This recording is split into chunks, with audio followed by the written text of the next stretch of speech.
Hi, this is Kerby Anderson. Each day we take on the tough issues and provide a biblical perspective to them. The topics we cover are wide-ranging: apologetics, theology, prophecy, creation and evolution, intelligent design, marriage, family, child-rearing, the millennial generation, trends in society, politics, economics, business, religious liberty, the Constitution, public policy, foreign policy, military policy, tensions in the Middle East, abortion, homosexuality, pornography, sexual ethics, media, technology, history, and America's godly heritage. We talk about anything that affects your faith, your family, or your freedom. So don't go anywhere, because Point of View starts right now.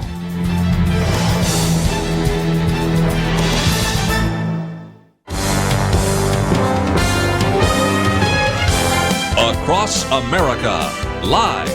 This is Point of View.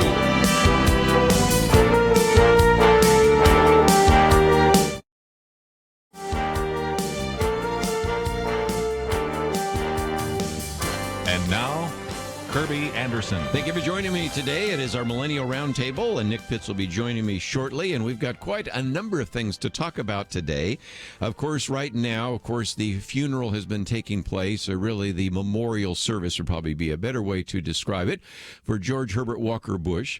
And again, you've heard so many accolades, well-deserved. An individual that essentially was a war hero, served as a very successful businessman, was a member of Congress, was the chairman of the Republican National Committee, was the chief liaison officer to the People's Republic of China, was a UN ambassador, was the CIA director before he became vice president and president. As I've said before, perhaps the most qualified individual ever to sit in the Oval Office and to be president, and an individual that today is receiving his due accolades and congratulatory remarks. And as I've said before, where were some of those when he was serving in office, or even after he no longer was serving in office? Sometimes you could hear some of those things before you die, but nevertheless, we do want to spend some time talking about that. But since that's one of the things Nick Pitts put on his list to discuss, I think I'll wait till he comes in, which he will join us shortly. He's in the midst of some meetings, so we can talk a little bit about the legacy of George H.W. Bush. We're also going to talk about this drop in life expectancy, and we're going to also talk about the subject of public education with the Director of Faith and Education Coalition. That would be Girien Salazar in the next hour. So those are just a brief overview of the next 2 hours. Of course, we'll be doing this for 3 hours, so we have a lot more to cover there as well. But it occurred to me that before Nick joins us, I might talk about something that's in the news, and it's called the creepy line. Now, if you are out on the internet, you've run into that phrase. You may have seen some columns about it. Matter of fact, I have a column coming out next week. I wish I'd hastened to write it earlier, because today John Stossel talks about this. Kyle Smith just the other day talked about it. And so let's, if we can, get into that, because it relates to the issue of privacy, something which I've written about in a booklet which we've made available to you as well. But there's actually a new documentary with the title The Creepy Line. Now, by now you might be saying, okay, what's the creepy line? Well, it comes from a phrase that was used by Eric Schmidt, who is the CEO of Google. It's kind of a nickname he's talked about in terms of describing kind of the invasive nature of their particular company. The actual quote is, Google policy on a lot of these things is to get right up to the creepy line and not cross it. Well, there is a documentary which you can watch, and on that documentary are people like Peter Schweitzer, who's been on the program with us many times before, and others. Matter of fact, I'm going to quote from John Stossel in just a minute, but Peter Schweitzer, for example, tells you about how Google has been collecting just reams of information on you. Now, the argument is that that's so that they can help them and other advertisers know what you like to buy. But the point he makes is that it finds out a lot of other things, not only what you like to buy, but what you like in bed and everything else. I mean, it's just phenomenal what is there. And so Google, first of all, has collected vast amounts of information on every individual. Then Google, of course, noticed that once you use Google, you'll use a search engine to surf the internet. So they said, well, we're going to have to solve that problem. So they developed the browser Chrome. And that means everything you do online through Chrome is also collected in this cache of information on Google. But that's not enough, because Google also wants to know what you're doing even when you're not online. So then there's Android that actually uploads a complete picture of what you are doing even when you are not online. And so this piece that came out recently by Kyle Smith, I love his line. He says it's a surveillance business model. Google Maps, Google Docs, Gmail. Google knows more about you than your spouse does. I'd agree with that. And so this has been something that many people have said, maybe we need some government oversight. But Kyle Smith says, yeah, well, guess that again. Google, Facebook, some of the others, because he says the federal government is a heavy user of Google products and has shown little interest in oversight. And so this is why I think, as I've said before, if Google's not going to self-police, then maybe we have to self-police. And if the government's not going to be involved, we're going to have to do so. But John Stossel's column that came out today said, this morning Google told me that it would not allow my YouTube video, Socialism Leads to Violence, to be viewed by young people. It violates community standards, he says. And as a result of this is sort of an anti-capitalist bias, he says, or is it just an algorithm shielding children from disturbing videos and violence in Venezuela? I don't know. But he says a new documentary, The Creepy Line, argues that companies like Google and Facebook lean left and have power that they shouldn't have. The title Creepy Line he talks about is, of course, that quote from Eric Schmidt. But he says the documentary argues that Google crosses that creepy line every day. Google's power comes from its dominant search engine. We assume that whatever appears at the top of our list is the best or most popular result, but is it? The writer of The Creepy Line, Peter Schweitzer, says it is a company that has an agenda. Google executives do give much more money to Democrats than Republicans. Eric Schmidt even advised Hillary Clinton's presidential campaign. And so as a result, you can see that Peter Schweitzer says their ability to manipulate the algorithm is something that they've demonstrated. And the last election, research found Google put positive stories about Hillary Clinton higher in Google searches. But that doesn't prove Google bias, says John Stossel. It could be because the media lean left and unbiased algorithms rely on links to popular media. But then he quotes from psychologist Jordan Peterson, who says they're not using unbiased algorithms to do things like search for unacceptable content. They're built specifically to fit out whatever is bad. And so Mark Zuckerberg actually testified that Facebook actively filters out what it identifies as hate speech, terrorist content, nudity, anything that would make people feel unsafe. And so then you have the human content monitors do some of that censoring, and some of them, of course, as John Stossel says, despise conservatives.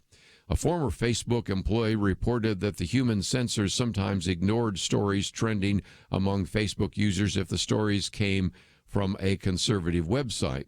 And Google censors briefly shut down Jordan Peterson's Gmail and blocked his YouTube channel because, after all, Google owns YouTube. And so Jonathan Peterson says there's a real problem. You come to rely on these things, and when the plug is pulled suddenly, that puts a big hole in your life. And as John Stossel says, it does. My TV channel, Stossel TV, will survive if YouTube won't let young people watch some of my videos, but it's a big setback. My purpose in making the videos is to reach kids, to educate them about the benefits of the free market. That's why I started StosselInTheClassroom.org, a nonprofit that provides videos plus teachers' guides free to teachers. And if Google and Facebook decide adults should be protected from seeing these videos too, then Stossel TV will go dark. So you're going to be hearing more and more people talking about the creepy line, in part because it's a famous quote by Eric Schmidt, but also because there's a documentary about it. And more people, including today, John Stossel, are writing about it. Something that I thought you needed to know about here on Point of View. Got a lot more to cover, and we'll do so right after this.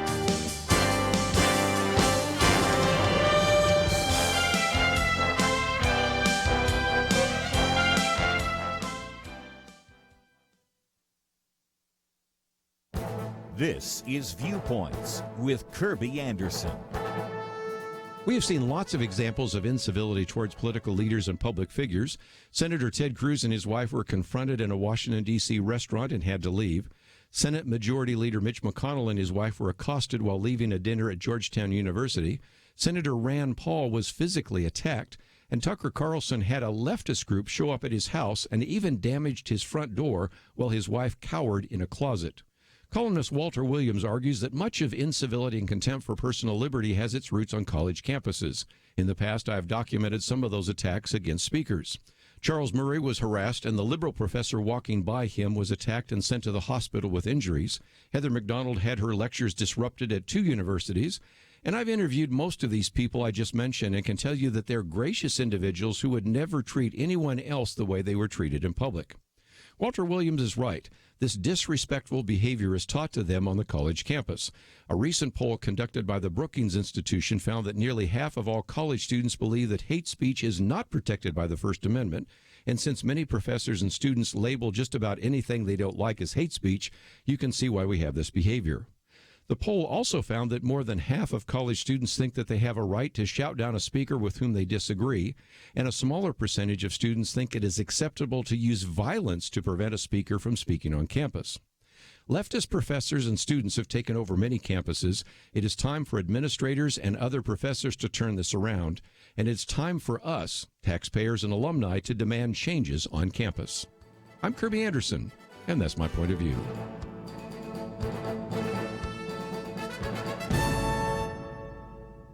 Take Kerby and the Point of View team with you on the go with the Point of View app. Search for Point of View Radio at the Apple or Google Play stores.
You're listening to Point of View, your listener-supported source for truth. The state funeral for George Herbert Walker Bush has come to an end. They're now moving his body out, and we will continue to talk about that a little bit later in the program, but wanted to wait till we had Nick Pitts joining us so we could talk about some of the influence and the legacy of George Herbert Walker Bush. So let me put another issue on the table. We talked about this idea of the creepy line. Let me now talk about these protests in France. A lot of people have talked about this, and this particular article from the Wall Street Journal is entitled "The Global Carbon Tax Revolt." And they say in this particular situation that the editors say that France's violent yellow vest protests are now about many domestic concerns, but it's no accident that the trigger was a fuel tax hike. Nothing reveals the disconnect between ordinary voters and an aloof political class more than carbon taxation. The fault line runs between anti-carbon policies and economic growth, and France is a test for the political future of emissions restrictions. France already is a relatively low-carbon economy with a per capita emissions half of Germany's as of 2014. By the way, I might just mention part of that is due to the fact that France has pursued nuclear power in ways that other countries have not. But it goes on to say that French governments have nonetheless pursued an ecological transition to further squeeze carbon emissions from every corner of the French economy. The results are visible, they say, in the Paris streets. The president, Macron, and his socialist predecessor, Hollande, actually targeted auto emissions because they account for about 40% of France's carbon emissions from fuel combustion compared to, say, 21% in Germany. But this is mainly because, as I mentioned a minute ago, France relies heavily on nuclear power for electricity. Power generation and heating account for only 13% of French emissions compared to 44% in Germany. So the point is that when all of a sudden you raise the cost of gasoline to $7 a gallon. Now, yesterday, I erroneously said $6 a gallon. Now it's really $7 a gallon. Of course, you first of all have to transfer from francs to dollars, from liters to gallons to get the actual amount. But this is pretty significant. And you can imagine if you, when you pull up to your pump, had to pay $7 a gallon, how you might come into the streets and say, enough is enough. We're going to have Dr. Merrill Matthews on the program on Friday, and so we may come back to this with him again, but he wrote a piece the other day. The French tell President Macron where to stick his gas tax, and I thought it was kind of interesting because Dr. Merrill Matthews says, like virtually all progressive elites, French President Macron wants to be seen as a leader fighting climate change. And also, like virtually all progressive elites, he doesn't care how much his desired legacy will cost his working class constituents. But it turns out his French constituents do care a lot. Hundreds of thousands of demonstrators, many of them referred to as yellow vests because of the vests they wear, have taken to the streets of Paris and other parts of the country. The protests have turned violent, with 130 people injured and 412 arrested last Saturday. And that, of course, is a small number since then because more have been arrested and more have been hurt. The rebellion, Dr. Merrill Matthews says, started when Macron announced tax increases on gasoline and diesel. Electricity prices would also rise. The reason for the increase? Well, to fight climate change. Or more accurately, so Macron can claim he's fighting climate change. The average price of gasoline or diesel in France is currently more than $7 a gallon, according to at least one of the articles in the Associated Press. And when adjusted to the European use of liters, that's more than $140 to fill up a 20-gallon tank in a country where the average income is two-thirds of what it is in the United States. So President Macron's proposed increase would have boosted that price by another 25 cents per gallon immediately and continue rising from there. While we certainly do not condone violence, is it any wonder the French people are angry? Dr. Merrill Matthews says that President Macron and his government have been stunned by the reaction, not knowing what to do next. After claiming that he wouldn't blink, he did for now. He's postponed the increase for 6 months.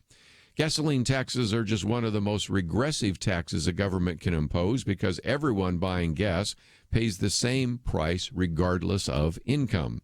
Aren't progressives supposed to be opposed to regressive taxes? The French pushback is an important lesson for U.S. progressives, both for those who will be taking control of the House of Representatives in January and for the multitude considering a 2020 presidential bid. Like President Macron, U.S. progressives are on a mission to raise taxes on fossil fuels and use the money to subsidize green energy projects, many of which will be connected to big Democratic donors. That's exactly what President Obama did, handing out billions of taxpayer dollars, with much of that money going to projects that eventually failed. But the lesson from France is that working class voters have a limit. Democrats need those voters back if they want to win key states that voted for Donald Trump in 2016. Jacking up taxes on fossil fuels is not the road to victory. Now, in just a few minutes, especially if I am not joined by Nick Pitts, we'll get into, do we have evidence for climate change, and what are some of the most recent studies really telling us? And I will give you a little bit of a hint. Two of the most visual and loudest studies both have significant errors in them, so we're going to talk about that. But then we also have this idea of a Green New Deal proposed by all sorts of people, including Alexia Ocasio-Cortez. And so we'll get into that as well. But just before we take a break, I thought since I gave you a commentary from Dr. Merrill Matthews, I'd also give you the most recent commentary from Ben Shapiro. That one, also coming out today, says policies have consequences. Ben Shapiro says this week France set itself on fire. The stock market tumbled and news broke that low-wage employment tumbled in the city of Seattle. What do these three headlines have in common? That policies aren't wish lists, they have real-world consequences. He says first of all, begin in France, where the so-called Yellow Vest, a group of anti-tax protesters dressed in safety vests, tore Paris. Rioters defaced the Arc de Triomphe, burned cars, and attacked police with stones. They were protesting the exorbitant fuel taxes pursued by French President Macron, taxes designed to curb climate change.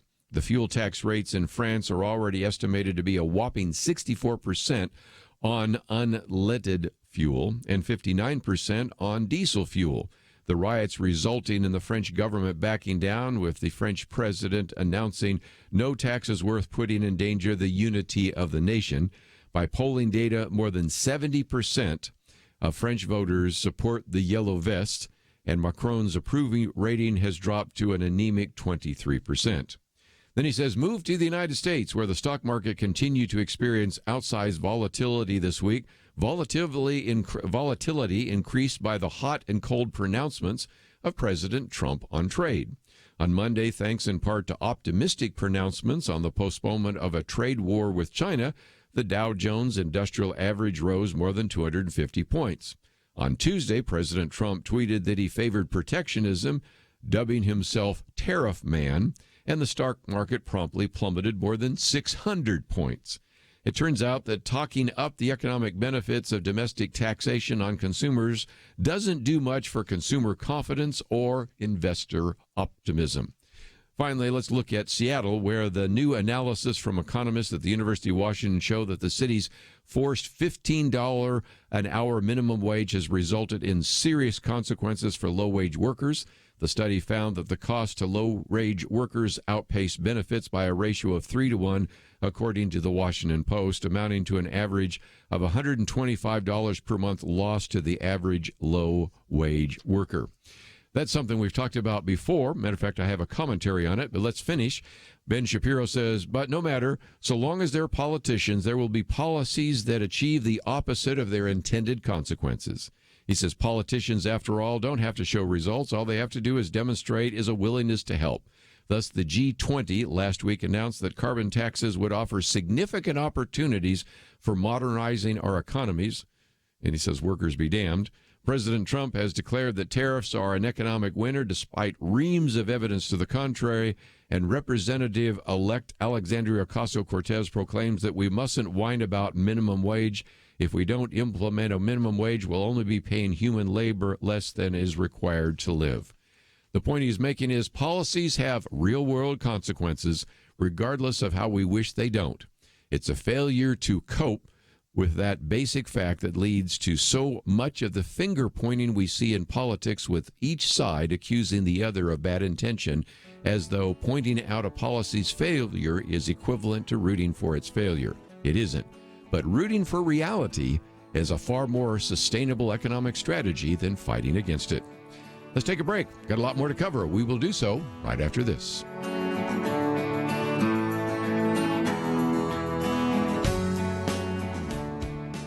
It wasn't long ago it seemed every official decision brought religious liberty and our ability to live as faithful Christians into question. Some of us wondered how long it would be before we were literally forced to choose between obeying God or men. That pressure seems to have subsided just a bit, and now is the time not to take a breath, but to work as hard as we can for the future of our nation. Thanks to you, Point of View is doing just that. And our special thanks to those who have become members of Truth Team 360. In football, 22 guys battle it out on the field while 40 or 60,000 watch in the stands, and perhaps hundreds of thousands more watch on television. We need a special few to get out of the seats and into the game. Join today by calling 1-800-347-5151 and ask to join the Truth Team, or visit us online at pointofview.net/team. We really do need you. The nation needs you. 800-347-5151 and pointofview.net/team. Point of View will continue after this.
You are listening to Point of View.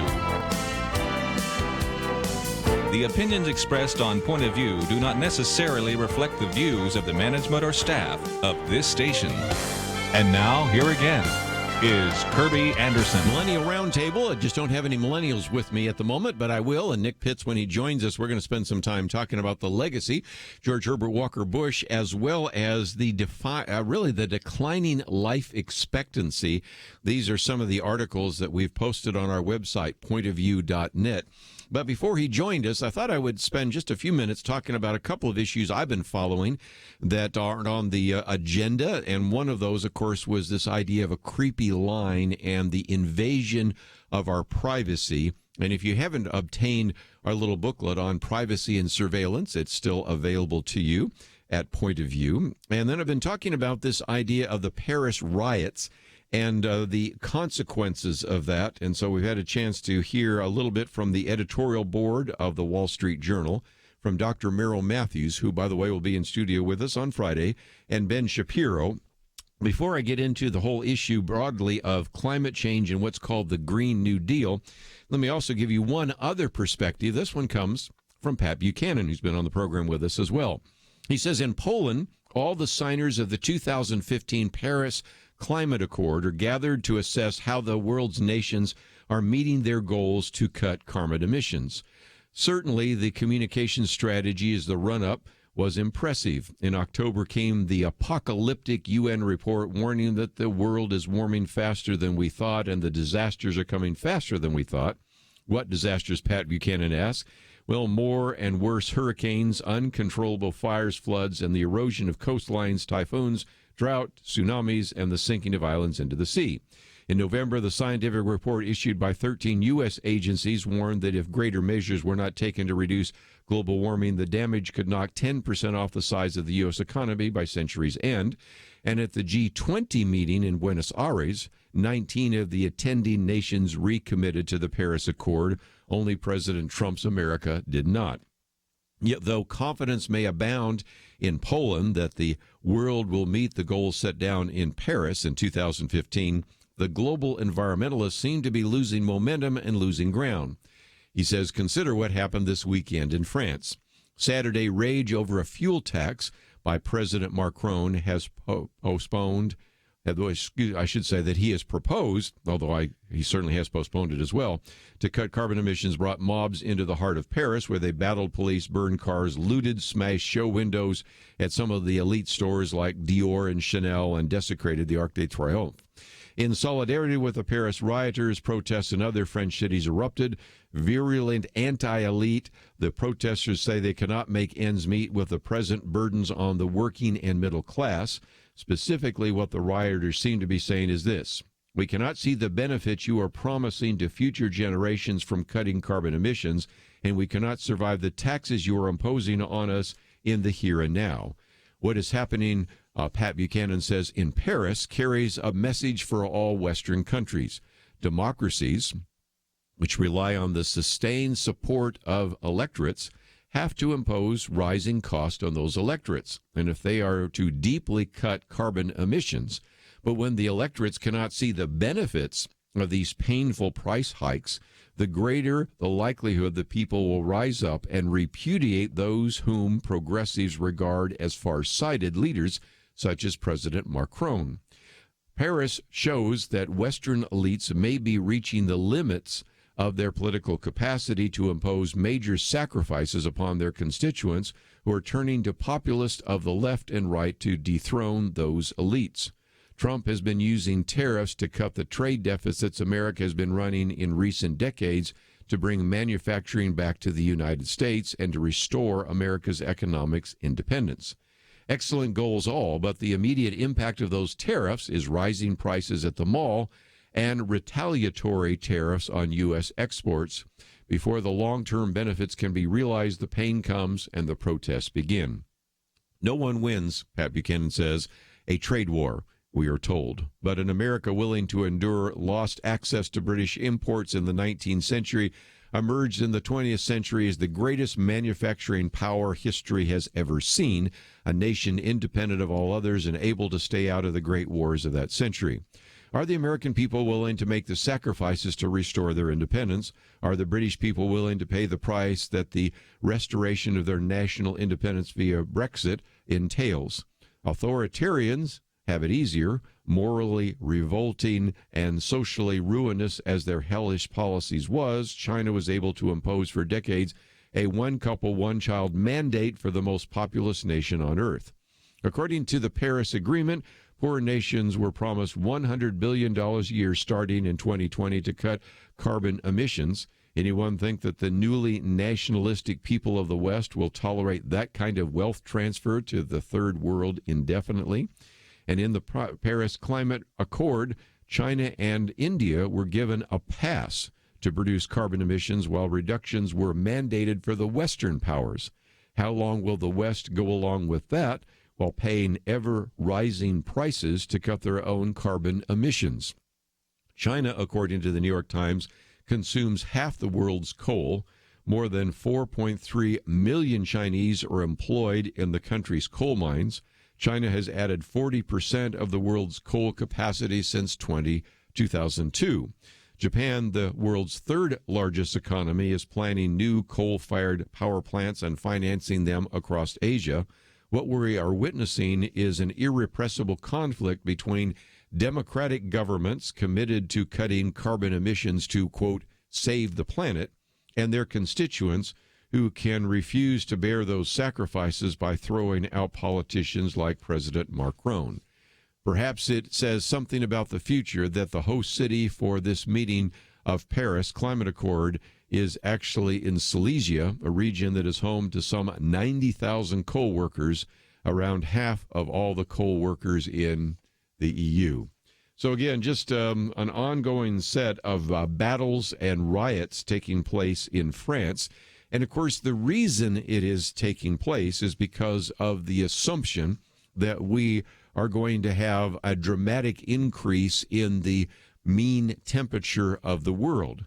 But as I say in a commentary that comes out next week, it's always hard to kind of figure out, with all these claims and counterclaims, kind of who to believe. But if there's one thing we've learned over the last 2 weeks, really just over the last 2 months, probably be even more fair, is that some of the loudest claims that we are headed for some kind of climate catastrophe, those two very significant reports and studies have major errors in them. Let me take each one before we take a break. The British scientific journal Nature published a study more than a month ago that warned that ocean temperatures rose 60% higher and then were estimated by the UN IPCC, which is the UN group I was just mentioning a minute ago. And it was given wide exposure in the media, and it really got my attention as well. If indeed the ocean is warming up faster, what does that mean? Well, before you could actually get into the research, one of the other researchers looking at the methodology said, wait a minute, you've made an error in your methodology here. And the original researchers looked at it again and said, you're right, we made a mistake. Now, you're not going to see any follow-up reports that actually say that these individuals overestimated the amount of ocean warming. You heard the concern, you heard the fear, you heard the warning, you heard the hysteria and the hyperbole. I doubt you're going to hear anything about, oops, we made a mistake on that. And that was in the most prestigious British scientific journal called Nature. Okay, a few weeks ago, Pat Buchanan was referring to that one as well. The federal government issued what was called its National Climate Assessment Report. First of all, you got to recognize a lot of this was put together by the people left over from the Obama administration, but nevertheless, the study calculated the huge cost to the American economy and predicted that the temperature of the world would increase 15 degrees Fahrenheit. It would be 15 degrees Fahrenheit warmer by the end of the century, 2100. Again, this is worse than even the worst case scenario that you ever see from the UN IPCC estimates, which oftentimes make some pretty outlandish predictions. Well, again, people looking at this study said, wait a minute, you're making assumptions of a massive increase in coal consumption at a time when more and more countries are going to natural gas production, including the United States. And if you take a more realistic view of conventional fuel use, the whole doomsday scenario just completely disappears. It's also worth mentioning that the sole editor of the report is an alumnus of what is called the Center for American Progress. That is an organization that is funded by climate activist and philanthropist Tom Steyer. So again, you have some unbelievably remarkable and, frankly, sometimes outlandish and hyperbolic claims.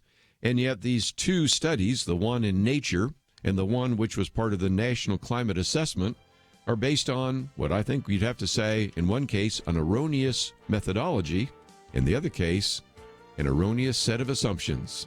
We'll take a break, come back with more right after this.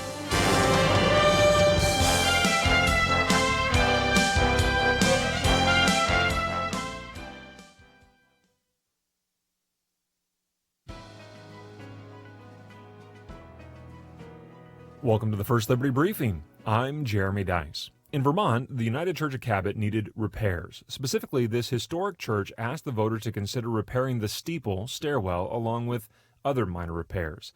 The community uses the building for a variety of meetings and events.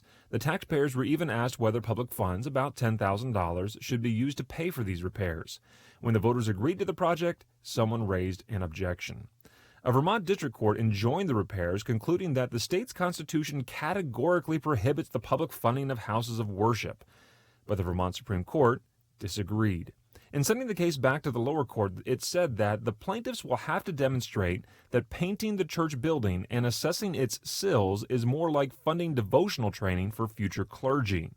Well, that's a difficult task.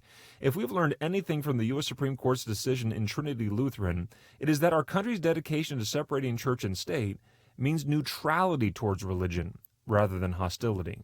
If Vermont expends taxpayer dollars on other historic buildings, it is anything but neutral to refuse funding for an historic church building. The logic that claims that anything religious must be purged from public participation simply because it is religious is simply wrong. It goes against decades of precedent and destroys our country's rich heritage of diversity. To learn how First Liberty is protecting religious liberty for all Americans, visit firstliberty.org. Hi, I'm Kelly Shackelford, President and Chief Counsel of First Liberty Institute. I hope you enjoyed this episode of First Liberty Briefing. You can learn more amazing stories about how everyday Americans are standing up and saving religious freedom. Just visit firstliberty.org. You'll be inspired, educated, and informed. Visit firstliberty.org right now.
Now, back to Point of View, your listener-supported source for truth. Back for a few more minutes. Now, again, as we've been talking about the French riots, we've been talking about climate change, maybe the next question that comes to your mind is, okay, if we do have a problem, if the Earth is getting warmer, and most studies argue and most computer models say, yes, it probably is more warmer than it was before, and given the solar cycles, I mean, we had for a while an ice age, then we had what was called a medieval warming period, then we had kind of a mini ice age, now we seem to be coming out of it. So some of that has nothing to do with coal-fired plants and SUVs. It has everything to do with just the natural cycles that take place. What can we do? And what are the things you're going to start hearing more and more about, which is why I wrote a commentary on it that you will hear later this week, is what's called the Green New Deal. Now, the more liberal progressive members of Congress, primarily Democrats, have been proposing this. And it's kind of interesting because when there was a proposal to actually begin to establish a committee in Congress, recognize Democrats will control the House of Representatives come January, they would actually like to establish a committee, a congressional committee, tasked with the attempt to increase the size of government in terms of oversight and decrease the amount of carbon emissions. So in a recent column that appeared in Politico, Timothy Meade says this. He says the Green New Deal resolution calls for a bevy of far-reaching liberal goals to decarbonize the economy within a decade by reshaping the electric power, agriculture, and transportation sector. Now, it's kind of interesting because in that article, Politico tends to be a little more of a left-leaning place where you get all sorts of articles, many of which we've posted on our website as well. But they're certainly a little more sympathetic to the idea of climate change, very sympathetic to the Democratic Party and to some of the leadership. It nevertheless goes on to say that the plan right now that's being put forward, called the Green New Deal, is actually a little too much for some of the Democrats in the House and the Senate. So even though you're going to hear some of the elite group in the Democratic Party argue for it, you have a number of others are going, I'm not sure I want to put my name on that particular piece of legislation. So we'll see where it goes. But it's nevertheless been kind of, as it says in the article, an important rallying cry for the need to address climate change. Now, this kind of brings us back to some of the comments that we gave already from Pat Buchanan and as well from Ben Shapiro, because some of this, if you're listening and you've been on Point of View for any length of time, should sound familiar. Because back in 2009, you might remember that President Obama signed what was called the Reinvestment Act. This was to try to pull the United States out of its recession. But what it essentially did in one very significant section was push billions of taxpayer dollars towards green companies with the same kind of mandate as the Green New Deal. We can go back and recognize that many of these companies actually failed, and I'm being generous because I can't think of one that didn't ultimately fail in one way or another.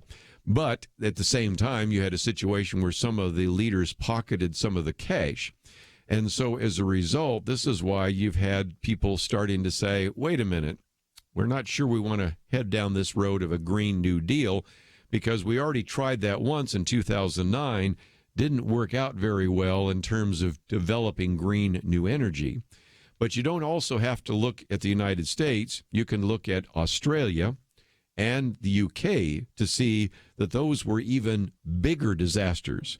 And Tim Worstall, writing in the Washington Examiner, provides some perspective there. He talks about the fact that when you had the global recession hit Australia, they had kind of this Keynesian idea. The idea of Keynes was the idea that really the way to stimulate an economy is to put more money into it. And so, interestingly enough, government leaders thought that they could sort of prime the economic pump by spending money to insulate houses and other structures. And that turned out to be quite a disaster. And as a matter of fact, don't take my word for it, the Royal Commission in Australia actually documented it as a financial failure. Now, let's go to the UK, and this is an article, again, by Tim Worstall in Washington Examiner, in which he points out that the British government wanted to do the same thing, and one of the things it actually did was to try to insulate a lot of homes and spend a lot of money trying to reduce carbon emissions and the rest. But again, the concern is that now, after they've looked at that particular plan, probably as much as 1 million homes were ruined during to kind of this central planning that took place. So we're going to hear a lot more about the Green New Deal. But I think the other thing we need to recognize is that there is only so much we can really do to address whatever climate changes are going to take place.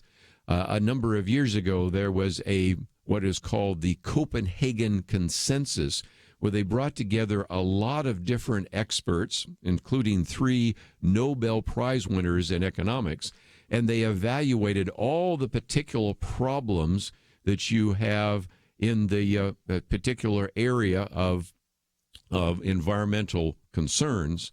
And then they tried to do the best job they could possibly do in terms of actually ranking them in terms of their cost-benefit ability. And so at the very top of the list, it was things like clean water, digging wells, mosquito nets so that you would reduce the amount of malaria, all sorts of things on the top of the list that were going to, with very small investments of cash, would reveal and result in yield all sorts of tremendous benefits in terms of the health and well-being or the environment of individuals.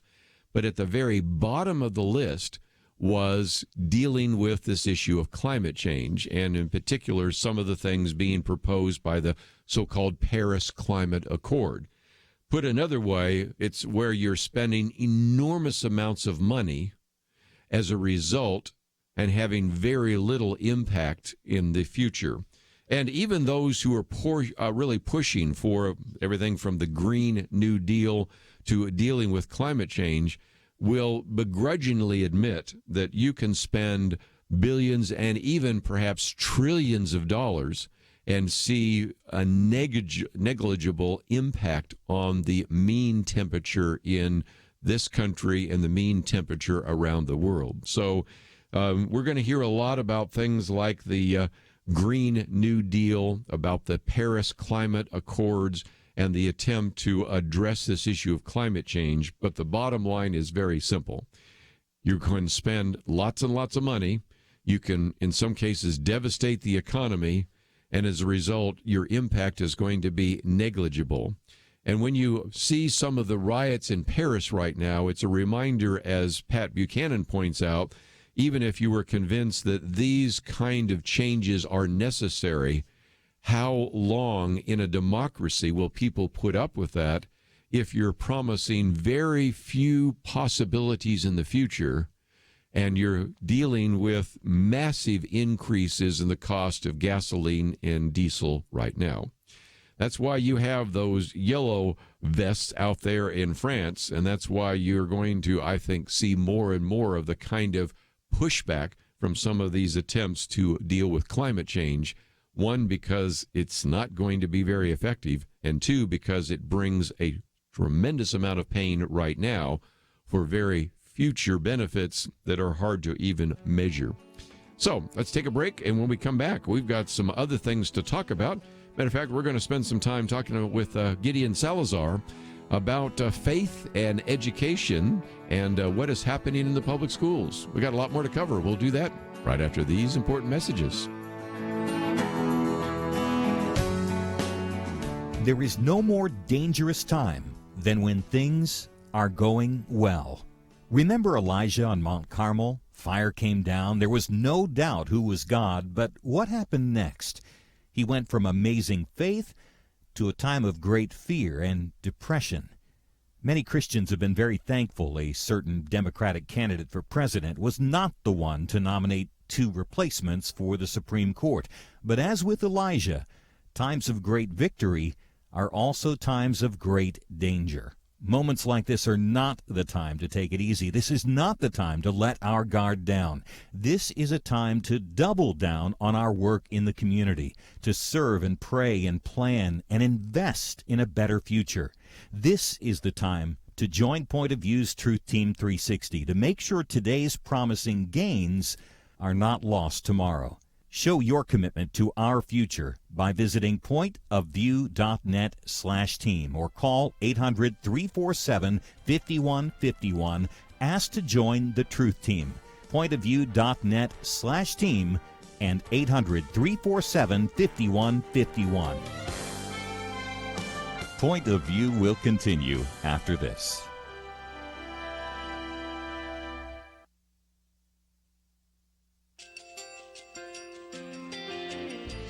I just want to thank you so much for all the wonderful programming you have. You're just absolutely fantastic. I recently started listening to Point of View, and I really found it interesting because of the different subjects you cover. Thank you for that. I really appreciate everything that you do in keeping us informed. Thank you, Kerby, for everything that you have been doing. I appreciate all the work that you're doing, advocating for the Word of God. Thank you so much. Point of View, I think, is absolutely necessary because it's a Christian perspective, a biblical worldview perspective, and receive very current, up-to-date information about what is really going on, week to week in our culture, which is changing so rapidly, and yet it's morally sliding backwards. Yeah, I'm just, first of all, I thank you guys. Y'all's program is wonderful, and enjoy it every day. I learn so much every time I listen to it. Point of View Radio Talk Show.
Hi, this is Kerby Anderson. Each day we take on the tough issues and provide a biblical perspective to them. The topics we cover are wide-ranging: apologetics, theology, prophecy, creation and evolution, intelligent design, marriage, family, child-rearing, the millennial generation, trends in society, politics, economics, business, religious liberty, the Constitution, public policy, foreign policy, military policy, tensions in the Middle East, abortion, homosexuality, pornography, sexual ethics, media, technology, history, and America's godly heritage. We talk about anything that affects your faith, your family, or your freedom. So don't go anywhere, because Point of View starts right now.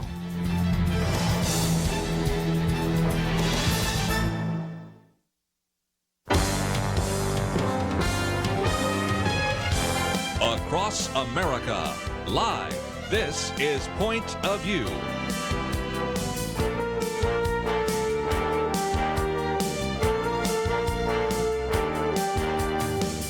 And now, Kerby Anderson. Thank you for joining me today. It is our Millennial Roundtable, and Nick Pitts will join us a little bit later, but I thought we would spend some time today before he joins with us to later talk about the legacy of George Herbert Walker Bush, and also a very interesting article we've posted on life expectancy. But before he joins us, I wanted to spend just a minute, if we could, talking about what is happening in the public schools, and in particular, giving you some perspective that comes from the National Hispanic Christian Leadership Conference.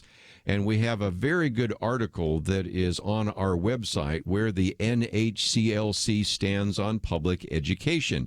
It is written by Girien Salazar, who serves as the director of Faith and Education Coalition for the National Hispanic Christian Leadership Conference.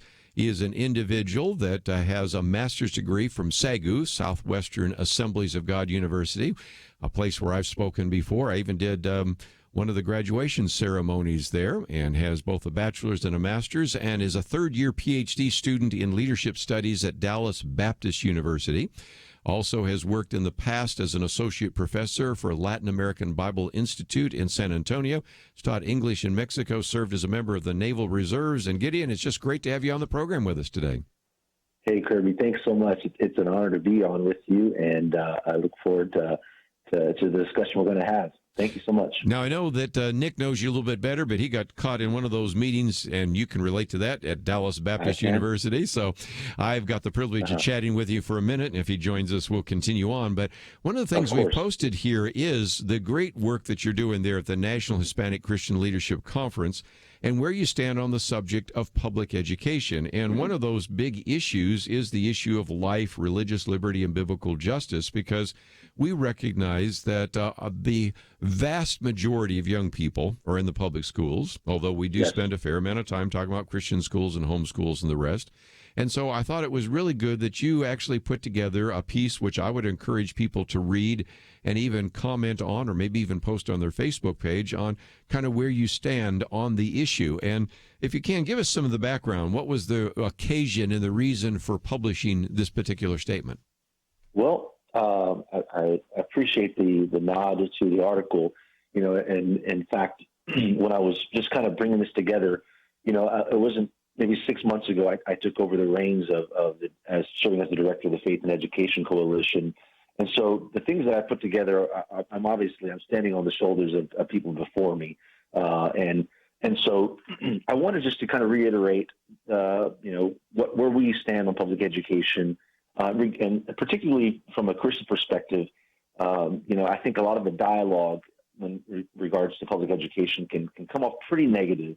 And I just wanted to kind of change the focus, change the lens of how to view public education from a Christian lens. And I don't think it's a new lens. I think it's just something I wanted to reiterate. I wanted to show that we don't see ourselves divided from education. We don't, particularly public education. We don't see ourselves divided from them. We don't see themselves as them versus us.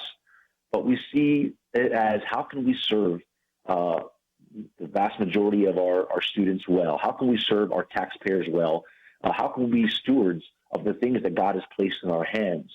I'm a product of the public education school system, but I'm also a product of Christian education through my higher education studies. But we are called to steward so many things in this life, and regardless of where you're at. I mean, in particular where you're at, God has called you to steward certain things. And so I just believe where we're at in our nation is a time when I can begin to see many Christians step away from wanting to steward public education, wanting to be a steward of that sphere. And so I hope it's just a call just to remind people, Christians, to don't disengage, engage. You can still serve public schools, even in times when you might feel like your faith is being pushed out. You can still bring the light and love of Christ in schools, even when you feel like there's an agenda against your faith. And so I think just reiterating some of the things that I believe we can support in education, public education. So I hope that provides just a little bit of backdrop of why I maybe just wanted to reiterate where we stand on public education. One of the things that you bring out early on is something we've talked about before, and that is we've always assumed that education would be the great equalizer, that we would be able to lift individuals up, and that by providing universal education for everyone, then they would be good citizens, they'd be prepared for the economy that they find themselves in. But at the same time, you point out, and this is probably not news to most of our listeners, that one of the studies revealed that only 25%, or 1 in 4 of Hispanics, and only 10%, 1 in 10 of African Americans, meet 3 or more of the ACT college readiness benchmarks, compared to, say, maybe 50% of Anglo-Americans. So the bottom line is we should be disappointed that only half of whites can meet it, but we should be even more concerned that 3/4 of Hispanics and 9/10 of African Americans can't meet that. And so it seems to me that even before we get into issues of religious liberty and everything else, we need to work to provide a better educational product and a better educational outcome, don't we? Correct. And I think that's one of the things that I hit on at the end of the article. It's just that, we need to be committed to seeing all students in America's public education school system achieve.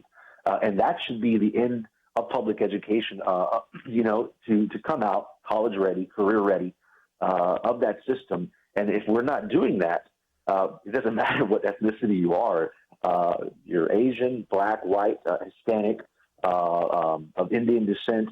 It doesn't matter. If you're not coming out ready for the next stage in life, then our product, our public education school system needs to be improved. It needs to be we need to engage, and we need to figure out what it is. And so you hit it on the nail. I think that we need to make sure that the public education school system is doing what it says it's going to do. If it's going to prepare our students for a career, well, then it needs to prepare them. If it's going to prepare them for college, then when they enter into college, then they should have to take remedial courses, which the vast majority of Hispanics and Blacks that enter in, and including many whites, when they enter into college, they're taking remedial courses. And I don't know if you've had to send anybody to college, but when you pay for remedial courses, they're not any cheaper than a regular course, but you don't get any credit for it. Yes. And so, just understanding that our public education school system should be doing what it said it should do.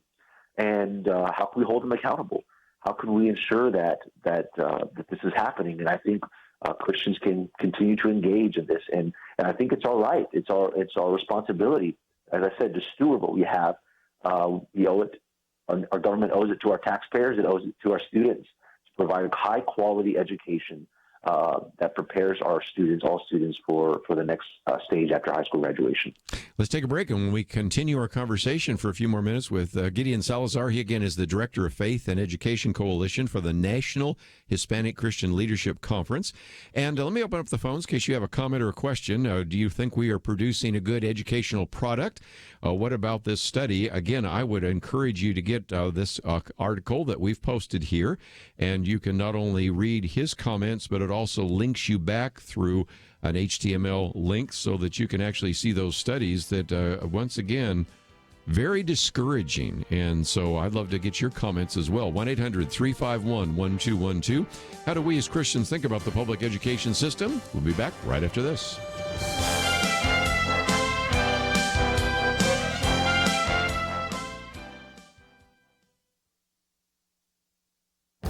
This is Viewpoints with Kerby Anderson. We have seen lots of examples of incivility towards political leaders and public figures. Senator Ted Cruz and his wife were confronted in a Washington, D.C. restaurant and had to leave. Senate Majority Leader Mitch McConnell and his wife were accosted while leaving a dinner at Georgetown University. Senator Rand Paul was physically attacked. And Tucker Carlson had a leftist group show up at his house and even damaged his front door while his wife cowered in a closet. Columnist Walter Williams argues that much of incivility and contempt for personal liberty has its roots on college campuses.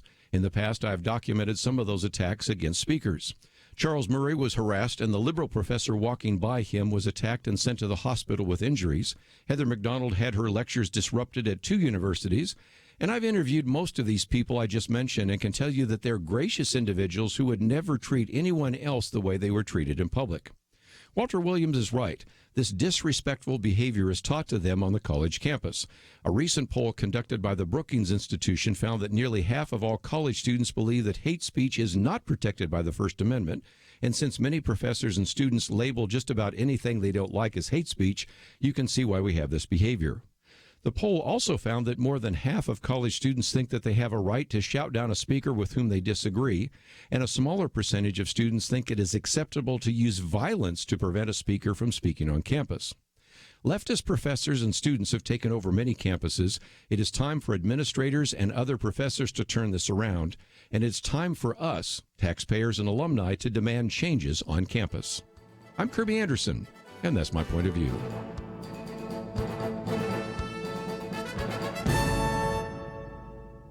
Take Kerby and the Point of View team with you on the go with the Point of View app. Search for Point of View Radio at the Apple or Google Play stores.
You're listening to Point of View, your listener-supported source for truth. Girien Salazar with us for just a little bit longer, Director of the Faith and Education Coalition with the National Hispanic Christian Leadership Conference. And if you'd like to join us, 1-800-351-1212. Let's head first to Louisiana. Mary, what would you like to add to our conversation today? Oh, hello. How are you? I'm good. I would love to hear what you have to say. Oh, yes, sir. I have been involved in the public school system for the past 20 years as a substitute teacher and as a volunteer. And I do know that teachers in our public schools do the best they can. However, if the children are not motivated at home, teachers cannot help. A teacher cannot go to the kids' home and put them in bed on time. Right. They cannot take their electronics away so that they can take a nap or sleep when they have to sleep. They cannot go home and do their homework for them. Teachers do the best they can in the environment the kids are at, and I am a witness that teachers actually keep trying to keep the kids up the bed, the bench, with the head up, because children come to school, especially, and it's bad, I'm Hispanic, okay? That many of our Hispanic kids don't get the education they need because their lack of the language. Parents don't speak the language at home, so they cannot help them with the homework.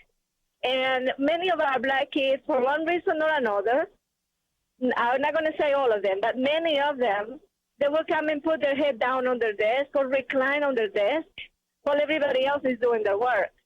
So we cannot blame the public schools. We have to, probably find a way to teach the parents, to teach the children that education is important. Good point. Gideon, I know you have some comments about that as well. Definitely. I think you're right in saying we need to applaud our teachers, the work they're doing. We need to, and one of the things that we do throughout the NACLC network is reminding pastors and parents of their responsibility to educate their child. We believe that they are the first person, and their education ends and it starts and ends with the parents. And so I think that's right in saying, making sure that they're going to school well rested, making sure they're going to school ready to learn. But I think you're right. I don't think we have to necessarily fault the public education school system as a whole, but we need to fault ourselves in saying that we're not being engaged enough. Our voices aren't being engaged enough. As an Hispanic parent, as a Black parent, whatever, I need to let our public education school system know about the challenges that we face in our community, we face at our homes, and just to and voicing our concerns about these issues, about not being able to take away phone devices from school, from students in the classroom, or not being able to correct the student in their conduct, in their body language, things like that. So I would agree with you in the statement that it's not necessarily the entire fault of the system, of the public education school system, but that is why we need to continue to ensure that we have a seat at the table. We encourage our pastors all the time. We encourage our parents that are in the NHCLC network to engage with the state board legislators that are involved in education, to engage in their school districts. We have the word independent school districts, and what that means is that you can go to their school boards meetings. You can go to their meetings, their executive meetings, things like that. You can sit in and you can raise your concerns. And so we remind our pastors, we remind our parents, get engaged, attend those meetings, have your voice be heard. Well, and one of the other things in your article that you talk about is that there was a study that looked at the fact that just 29%, so less than 3 in 10 Americans, expressed either great deal or quite a lot of confidence in the public schools. Well, you're not going to be very confident in your public schools if you're not involved. And I know when I have spoken at PTAs and PTFs, if you get 5% of the parents out, you're doing really well, because it's just there's a need. And yet here's the interesting thing, Gideon, that I've run into before. It's really bizarre, but people are concerned that the public school system in America has real problems. But the school my kids go to, I feel really good about. And, of course, I appreciate the fact that they believe that their home school or the school that's in their community is good. But how would they know that if they never come to a PTA meeting, if they never go to a parent-teacher conference? And so, again, that's one of the things you're sort of calling for, and I think Mary would agree with that as well. Yeah, I think you're right. We encourage the engagement. And, one of the things I think we need to ensure that we're doing is providing information, ensuring that school boards, states are providing good information to parents. And one of the things that we're getting ready to point people to very, very soon is a report that was recently put out on checkstateplans.org called Promise to Practice, and it's reviewing the state's school improvement efforts regarding, just how are they doing in addressing school improvement, which is a monster in itself. When you talk about school improvement, it isn't just like flipping on a switch and schools are automatically better, or you add a curriculum here, but it involves, teacher recruitment.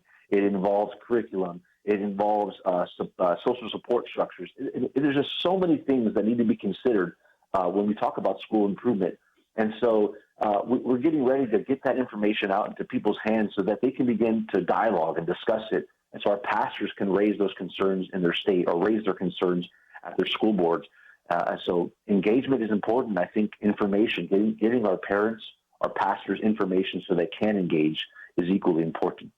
One of the other, before I take some more phone calls, one of the other issues you talk about is just this idea of biblical justice. When I talk to a group of individuals and they say, well, how do you apply biblical justice on the issues of the day? The first things people mention, well, abortion, same-sex marriage, maybe pornography, a variety of others.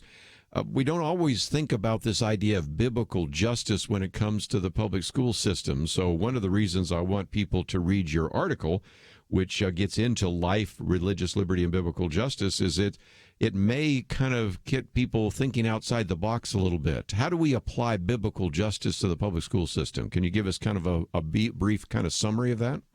Yeah, I'd love to. The Bible says in Isaiah, is not this the kind of fasting that I chosen, to loose the chains of injustice, and untie the cords of the yoke. So when we think about justice, what is justice? I mean, we can kind of have our own definition. Some people have their own definition, whether it's social justice or a kind of population justice, right, defined by. But we want to define our justice based on what the Bible says. And the Bible teaches us that, one, that everyone is created in the image of God. And so we need to respect the God-given dignity that is inherent in every student.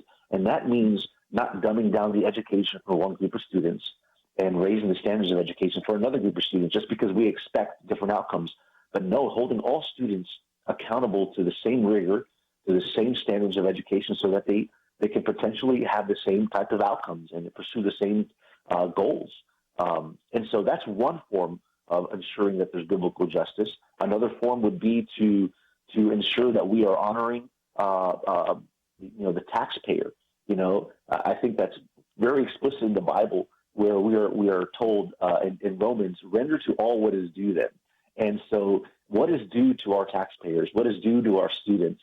And I think that's providing a high-quality education that we are not ashamed to talk about, that we're not ashamed or scared to send our students to public education and thinking that they're going to come out and their diploma is not going to get them into college. It's not going to help them. So those are maybe two broad points, I think, that we can speak into biblical justice. There's some other areas I'm sure I could hit on, but I don't know how much time I have.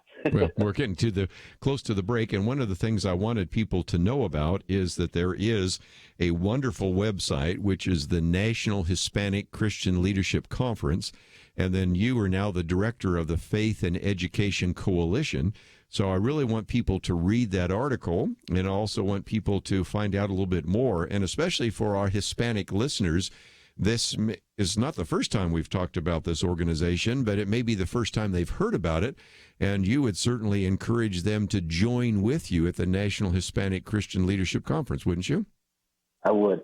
That's just we want to be sure. We want the Hispanics to know everywhere that we are doing our job to ensure that we have a voice, that we're represented in the halls of power, that we're represented in state Supreme Courts, we're represented in state legislatures and local government.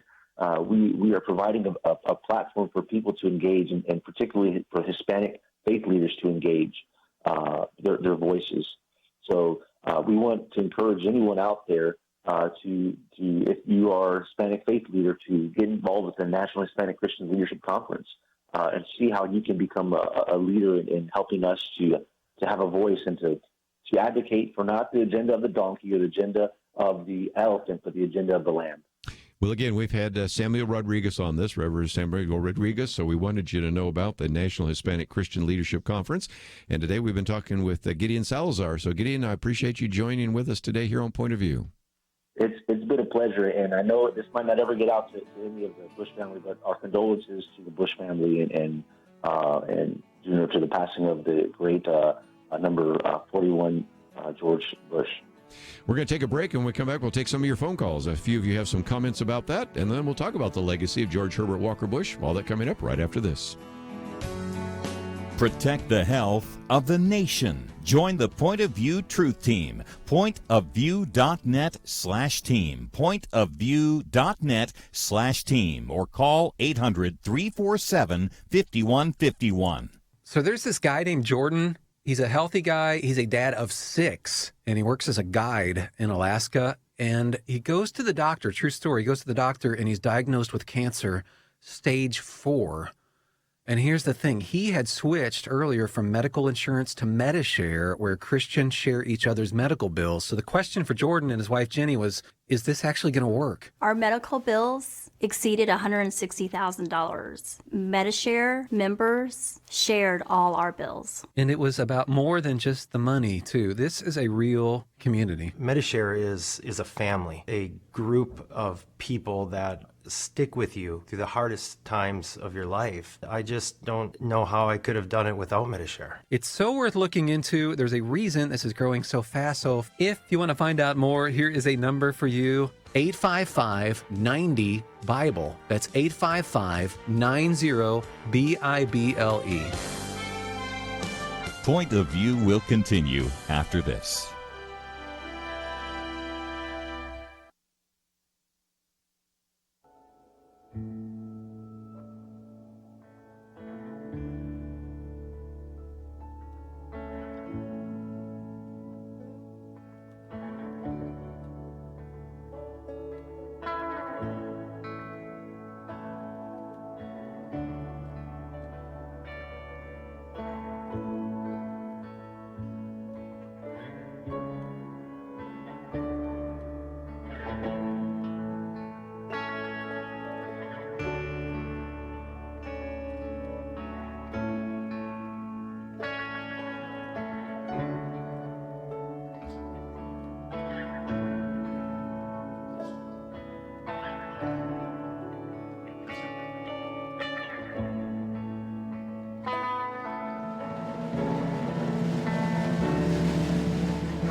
You are listening to Point of View.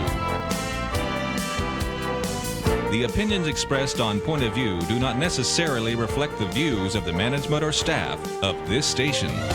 And now, here again is Kerby Anderson. Back once again. We just had a conversation with Girien Salazar, and again, this is our Millennial Roundtable, and he's our millennial that joined us, and a little bit later we hope that Nick Pitts will be able to join us, but in the meantime, that has generated a number of phone calls having to do with the public schools, so if you'd like to join us, we'd love to hear from you. 1-800-351-1212.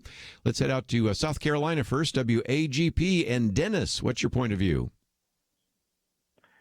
Well, talking about what's the purpose of education, it's promoted, very, very much promoted in the school that you be a great athlete. Athletes are glorified. They're great big trophy cases in the hallways, and they're on the loudspeaker in the morning, whatever the latest achievement was or the greatest hero is. But nothing about academics. I have two girls that are straight A honor roll students, and nobody knows. Nobody knows anything about it. They got a little lapel pin that they wear in a little ceremony that was, not a big deal. And it's very imbalanced. It's not it doesn't promote the thing that they say they're trying to promote, which is education. It promotes something else, some kind of celebrity or hero worship. I don't know what you would call it. I'd love to hear from some of our callers to see if that's the case, because I do know of particular schools that have tried really hard to give a lot of prominence to their National Merit Scholars, to individuals that are part of whatever it is, the Model UN or Debate Society or a variety of other things, so that it isn't just the only people that are given any kind of prominence and any kind of platform are the athletes. But let's face it, whether it's in high school or even in college, you can see a lot of people go to colleges because they love that football team, and they, the biggest building on campus is the stadium and that kind of stuff. So it's an issue that I would love to hear some people talk about. Have we, in some cases, emphasized athletics so much when the schools, whether it's grade school, middle school, high school, or college, supposedly are academic institutions? So, Dennis, I think you've really identified a very important issue. Well, where I come from, there was a book written, I think, in the 1950s called The Corridor of Shame, that had to do with the worst academic achievements in the country, and that's where I'm from, and wow, that's probably got something to do with it. Probably does. Well, I appreciate you bringing that up. So, Dennis, thank you, because, again, this is something I've even had callers say, we as a culture just emphasize athletics too much. And occasionally, very occasionally, I'll mention an athletic issue, but I've tried to avoid that just so I don't reinforce that. If somebody wins the Super Bowl, I'll make a mention on that on Monday or something else. Or sometimes people talk about, I'm watching, of course, Nick's always going to tell you about who Vanderbilt's playing and things like that. But I do believe that we should make sure that we don't so emphasize athletics when the purpose of whatever it is, the public schools, the colleges, or whatever, is to emphasize academics. So I'd love to hear from some of you. If you'd like to join us, is Dennis on target? Is that something that you've noticed as well? If you'd like to join us, that number is 1-800-351-1212. Been talking about the public schools, and Girien Salazar was with us. He's with the Faith and Education Coalition, which is part of the National Hispanic Christian Leadership. And let's, if we can, go to, I believe it's Auburn in Missouri. Thank you for joining us today. Yes, it's good to be on. I had a question, but I first wanted to say that my parents were lifelong teachers and spent 15 years in the public school system. My dad was superintendent of a school district in California before they switched to Christian education. My wife is currently a teacher and been teaching for almost 15 years. My question is, why would I send my child to a public school when they teach evolution no God creation. They promote through sex education. They promote homosexuality. They promote a worldview without Christianity involved in it or ripped completely out of it. They have biased teachings against conservatives and Christianity. And why would I want to put my child in that type of an environment? Well, one of the reasons we've done programs with, just more recently, Tim Lambert just the other day, and Michael Ferris and others to talk about homeschooling. And we've also done programs about Christian education with the ACSI, Association of Christian Schools International, and others, is I think more and more, Auburn, what we're finding is that the public schools have always been somewhat hostile to Christian faith. I mean, if you look at some of those founders of public education in the 20th century, you can certainly, whether it's Horace Mann or John Dewey or a variety of others, they already were sort of starting with that kind of bias against it. But it's gotten worse, as you've pointed out. And again, there are those of us that have survived the public schools, but it wasn't because it was teaching Christian values. In many cases, we had to be, in a sense, inoculated against some of the values that were being taught in the schools. So that's the first issue. I think a lot of parents have to really ask the question, when I turn my kids over to the public school system, what are they getting? Is it a good educational product? More importantly, what kind of values are being taught? And but there's another issue, and that is whether your kids are in the public schools or not, you as a taxpayer get to pay for all of it. And so the majority of kids still are in the public schools. But you're asking a really good question, and one of the reasons why we so often here on Point of View talk about alternatives and really want to challenge parents to recognize that the primary educators are still the parents. Doesn't matter if your kids are in public school, Christian school, homeschool, you still need to be the educators. You need to be the dispenser of values, and that's really important. So I think you brought up a good point. Since I have so many other callers, I want to take a few more calls. So let's run out to North Carolina this time. Michael, I think you want to talk to that issue of sports and education. What's your thoughts? Yes, thank you for taking the phone call. It was very interesting to hear the plight of Dennis, and I can understand where he's coming from.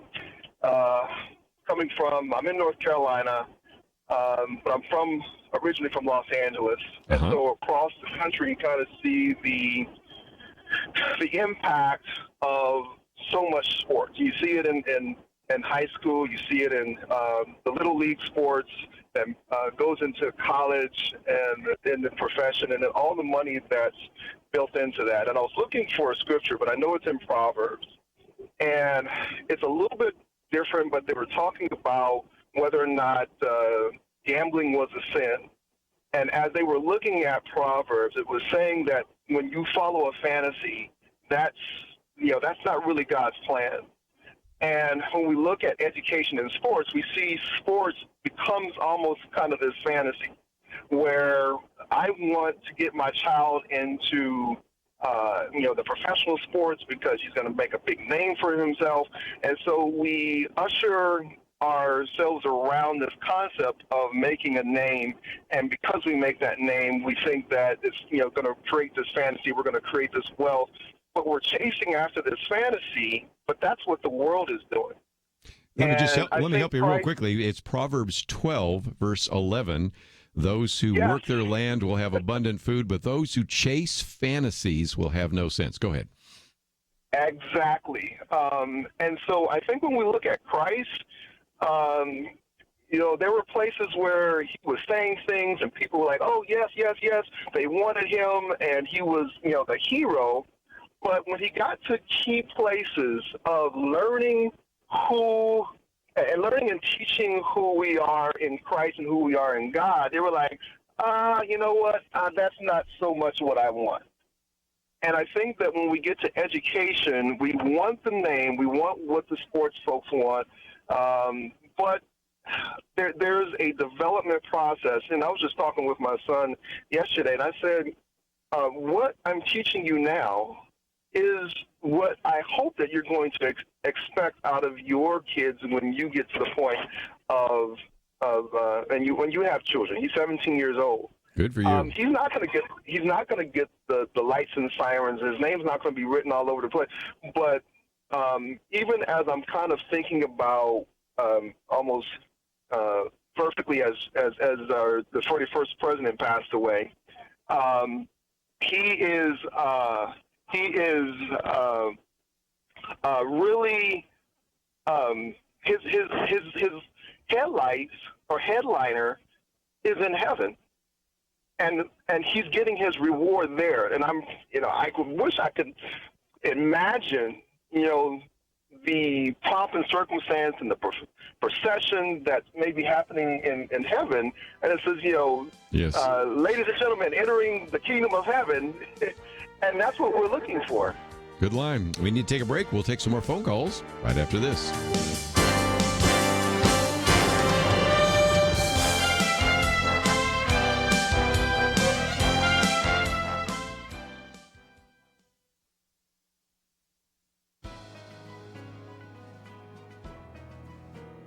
Welcome to the First Liberty Briefing. I'm Jeremy Dice. In Vermont, the United Church of Cabot needed repairs. Specifically, this historic church asked the voters to consider repairing the steeple stairwell along with other minor repairs. The community uses the building for a variety of meetings and events. The taxpayers were even asked whether public funds, about $10,000, should be used to pay for these repairs. When the voters agreed to the project, someone raised an objection. A Vermont district court enjoined the repairs, concluding that the state's constitution categorically prohibits the public funding of houses of worship. But the Vermont Supreme Court disagreed. In sending the case back to the lower court, it said that the plaintiffs will have to demonstrate that painting the church building and assessing its sills is more like funding devotional training for future clergy. Well, that's a difficult task. If we've learned anything from the U.S. Supreme Court's decision in Trinity Lutheran, it is that our country's dedication to separating church and state means neutrality towards religion rather than hostility. If Vermont expends taxpayer dollars on other historic buildings, it is anything but neutral to refuse funding for an historic church building.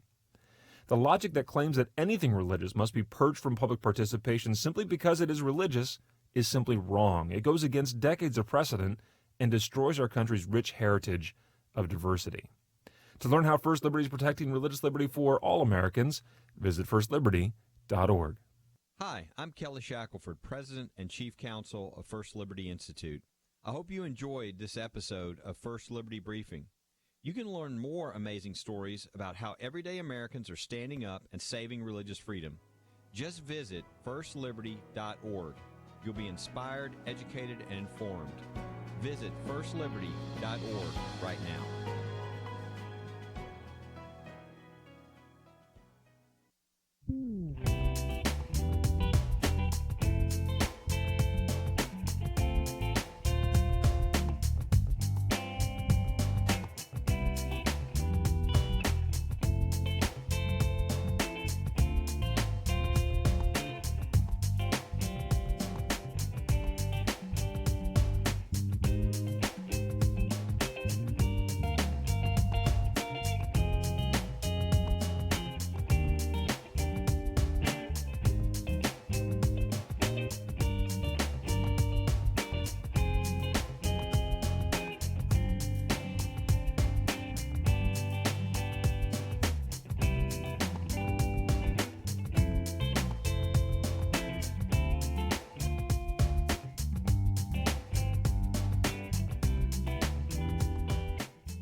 Now, back to Point of View, your listener-supported source for truth. A few more phone calls on the subject of public schools. A lot of that, if you just happen to be joining us, is due to the interview we did just a few minutes ago with Girien Salazar, and he was with us at the first half of this hour.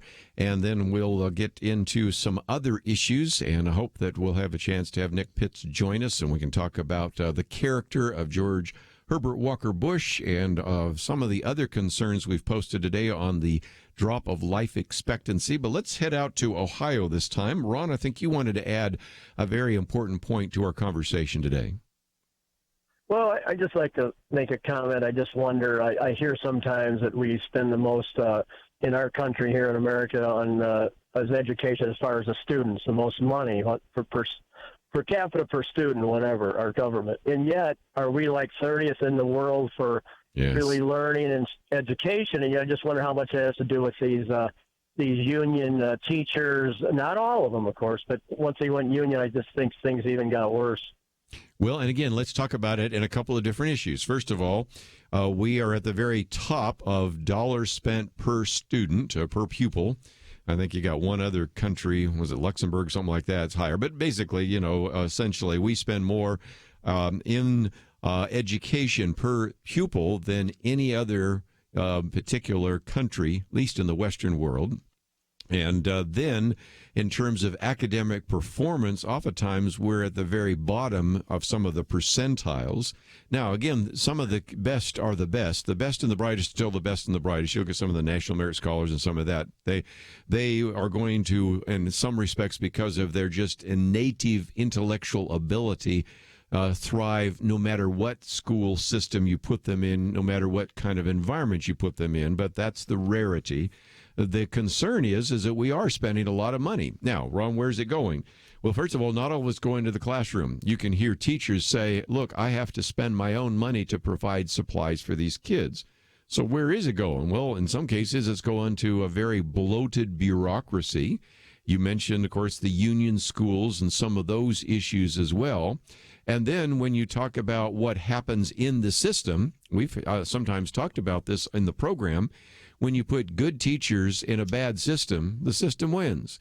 I recognize we have dedicated teachers. I know we have Christian teachers in the public schools, and we were just talking with Auburn about, some of the ideas being taught. But if you're a Christian teacher and you're supposed to teach evolution, you're supposed to have sections on sex education, you're supposed to have issues where you can't really talk about right and wrong because you want really to have values clarification on the part of the students, you can kind of see what ends up. And so for all of those reasons, what we have is we are spending enormous amounts of money in the public school system, and an educational product is inferior. And so there is obviously something that needs to change, and part of that is something that looks like competition, whether it's school choice or something else, because if we don't, you have a situation where we don't really produce the best educational product. And yet, when you go to our universities, we seem to be doing pretty well. I mean, students from all over the world want to come and study at our universities, but they don't necessarily want to come from all over the world and try to figure out a way to transfer so they can go to our high schools and middle schools. And so that, I think, Ron, is one of the big questions that is facing education today in the 21st century.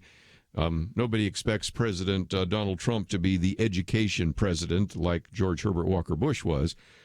But somebody's got to come along and turn this around, because we're not getting a very big bang for the buck, I guess is a good way to say it. Any thoughts?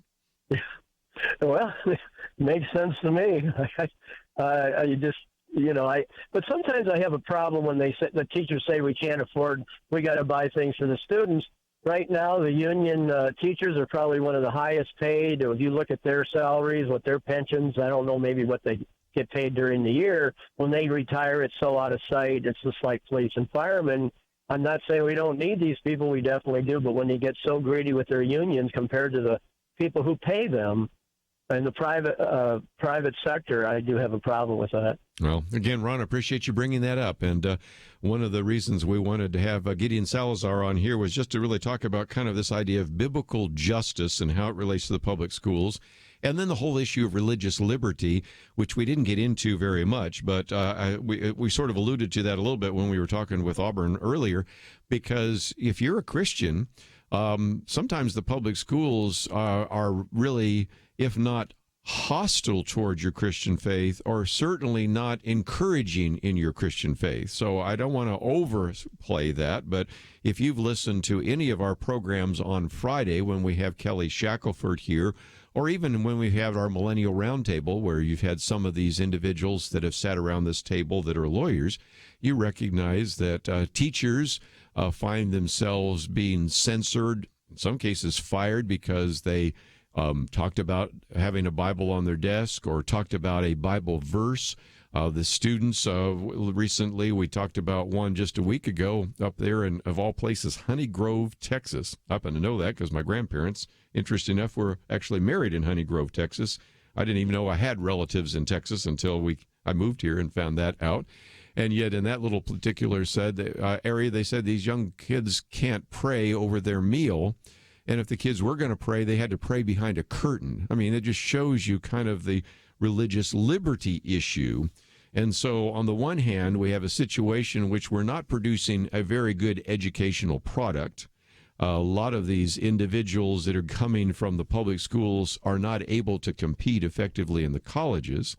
And then when we actually add to that all the issues of religious liberty and all of the kind of values being taught, raises even more questions. Let's head to Indiana real quickly. Larry, I'll let you be the last call for this hour. And what would you like to add to our conversation? Thanks for taking my call. I truly believe that some people are proposing eliminating the U.S. Department of Education, and I think that's the way to go, because I think the educational systems, whether it's called the individual state departments of education or departments of instruction, sure, should be able to handle their own. I think that would give a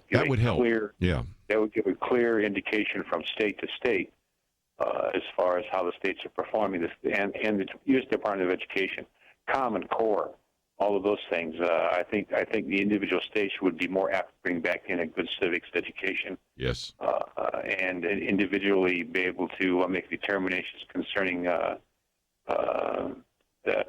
how public education interacts with religion as well.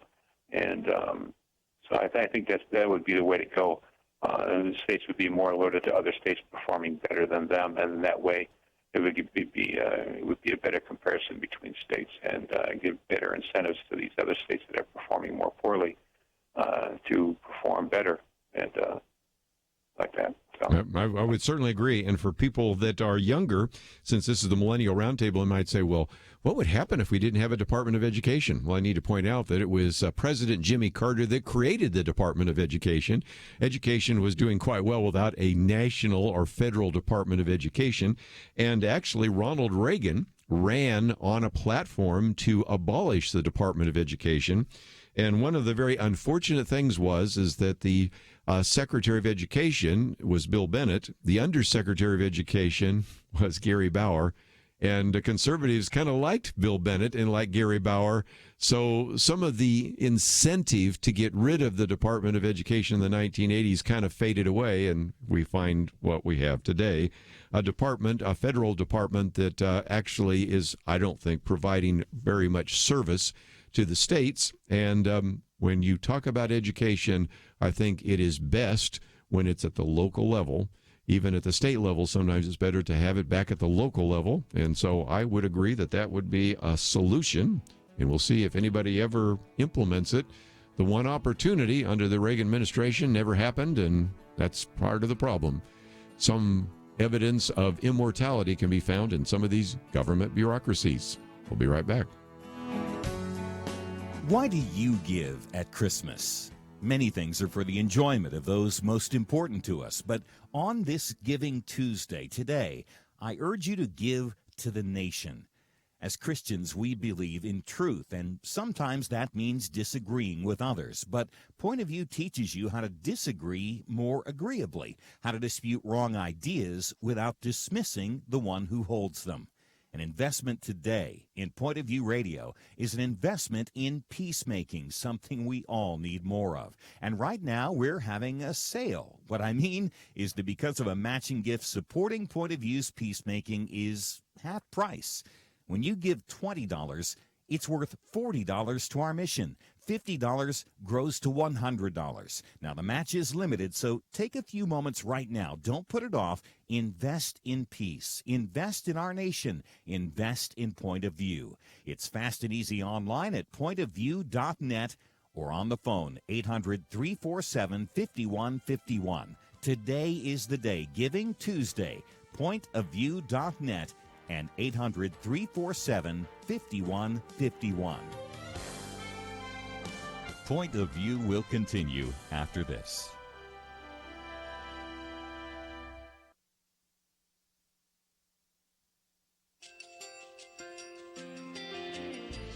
I just want to thank you so much for all the wonderful programming you have. You're just absolutely fantastic. I recently started listening to Point of View, and I really found it interesting because of the different subjects you cover. Thank you for that. I really appreciate everything that you do in keeping us informed. Thank you, Kerby, for everything that you have been doing. I appreciate all the work that you're doing, advocating for the Word of God. Thank you so much. Point of View, I think, is absolutely necessary because it's a Christian perspective, a biblical worldview perspective, and receive very current, up-to-date information about what is really going on, week to week in our culture, which is changing so rapidly, and yet it's morally sliding backwards. Yeah, I'm just, first of all, I thank you guys. Y'all's program is wonderful, and enjoy it every day. I learn so much every time I listen to it. Point of View Radio Talk Show.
Hi, this is Kerby Anderson. You know, each day we take on the tough issues and provide a biblical perspective to them. The topics we cover are wide-ranging: apologetics, theology, prophecy, creation and evolution, intelligent design, marriage, family, child-rearing, the millennial generation, trends in society, politics, economics, business, religious liberty, the Constitution, public policy, foreign policy, military policy, tensions in the Middle East, abortion, homosexuality, pornography, sexual ethics, media, technology, history, and America's godly heritage.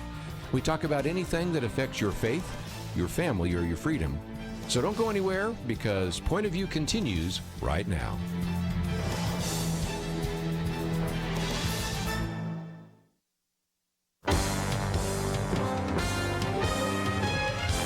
Across America, live. This is Point of View.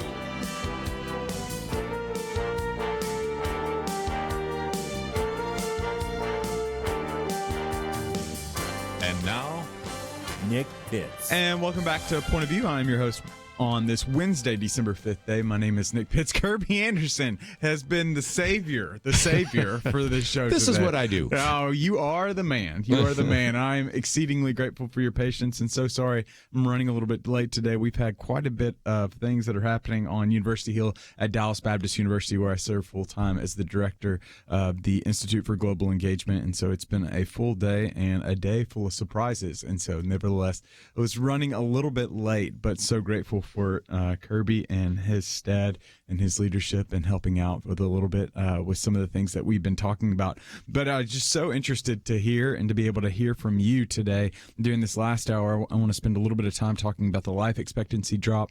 First time it's dropped for 3 straight years since World War I, and some of the factors that are contributing to that. Then no less that you have probably seen that's on our website at pointofview.net. And we'll also, just for the next little stretch, be talking about President George H.W. Bush. Has died. His funeral is today. Today's actually a national day that we're mourning. President Trump has signified that. Many of you have probably been watching or listening to the funeral service that's been going on right now. I was kind of following along on Twitter to a certain degree today, and especially on my way over here. Individuals such as John Meacham eulogized him, as well as Senator Simpson and former President George W. Bush. His son just gave a very touching eulogy. So we'll be talking a little bit about that legacy. But as always, we'll be listening and taking calls as well as questions from you. And so you can do that in one of two ways. You can go on the website at www.pointofview.net, make your way over to the Facebook page, which is facebook.com/pointofviewradio. You can leave a question or comment right underneath that live video box, and we'll be sure to get to that. Or you can call in 800-351-1212. We're going to talk about George H.W. Bush here for a little bit in his legacy. And so if you have a question or comment that you'd like to make relative to the former Bush 41, you can do so by calling in or getting on Facebook. But Kerby, I've just been so fascinated. It's been a touching moment, I guess you would say season, over this past couple of days. And all these stories that are coming out about President George H.W. Bush, the legacy, the leadership that he did, that he exhibited and that he gave for his country for over 40 plus years. This is just a man that is worthy of emulation, one might say, and an individual that would be a worthwhile role model for any individual, whatever span of life they might happen to be in. Well, again, one of the things that has been interesting for me is to hear some of these individuals talk about, for example, what a letter writer he was. I did kind of know that, but I read the piece yesterday by Cal Thomas saying I think he has every one of his letters from all the different times, because just to remind people again, since especially some of our listeners during the Millennial Roundtable are younger, this is a man who, first of all, was a war hero, then was a congressman, then he was the chairman of the Republican National Committee, he was the chief liaison officer to the People's Republic of China, he was UN ambassador, and he was the head of the CIA before he even ran for the presidency, became vice president, then president. And Cal Thomas says, I think I have a letter from him in every one of those positions over that period of time. Now, I've said before, he is the most qualified individual to ever sit in the Oval Office. If nothing else, look at the four that have followed him and how, by contrast, they're not that well qualified. You had a governor of Arkansas, a governor of Texas, who before that had owned a baseball team, a junior senator who was really a first term senator, and then a person's never run for office. And it gives you a sense of not only the difference in terms of quality of career and education and all of that and expertise, but also character. What an incredible character this man had. Yeah, I think that you bring up a good point relative to competency. I think that's one of the things that I'm so fascinated, but also so inspired by President H.W. Bush is just his leadership in these various public constituencies and agencies over these years. And you think about it, they came at just the right time. Right.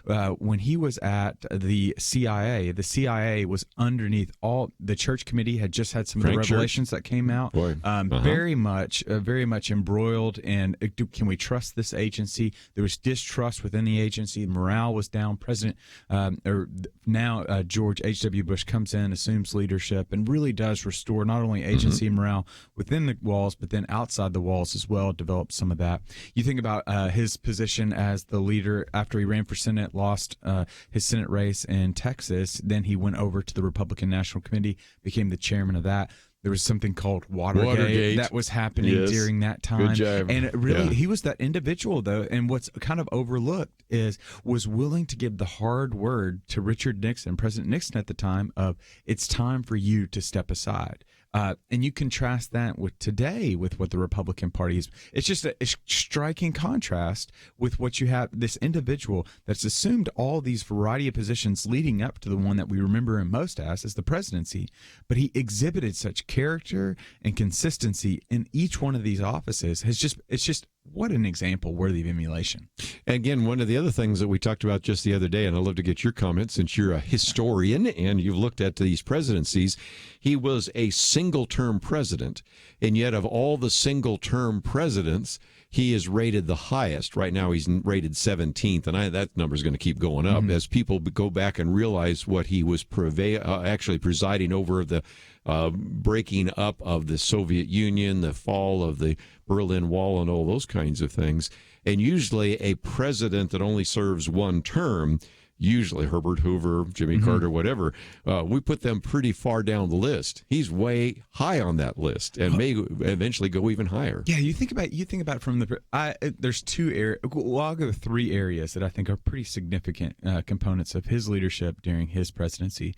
You think, of course, everyone wants to go to read my lips, no new taxes. Oh, there you go. Well, he did raise the taxes, but what individuals kind of fail to foresee is he really set the country up for that. And yes, it was a tax hike. We can have disagreements on that. I am not a big fan of tax hikes. I think the statistics clearly show when you put the coffers, when you put revenue back into the hands of the people, inevitably it's a more positive, beneficial thing. But one of the things that you don't always hear when he raised the taxes is largely it was due to a bipartisan coalition within the Senate that came together that really was going to be not only a moral victory, but was really going to set the country on a trajectory of fiscal health into the future. So he was willing. Yes, he broke his promise, but he was willing to break his promise and that campaign promise in order to set the country up, because he realized at that point that was going to be the best decision for the country.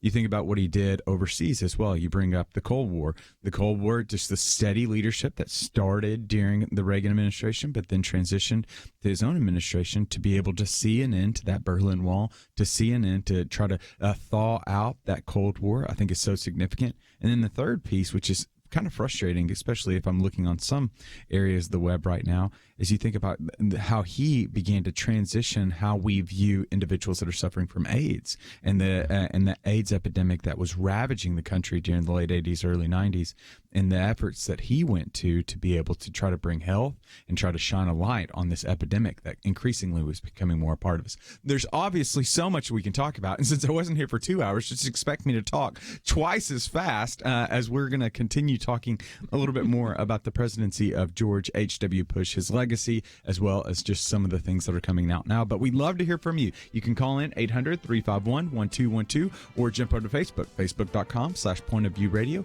We will be back right after this.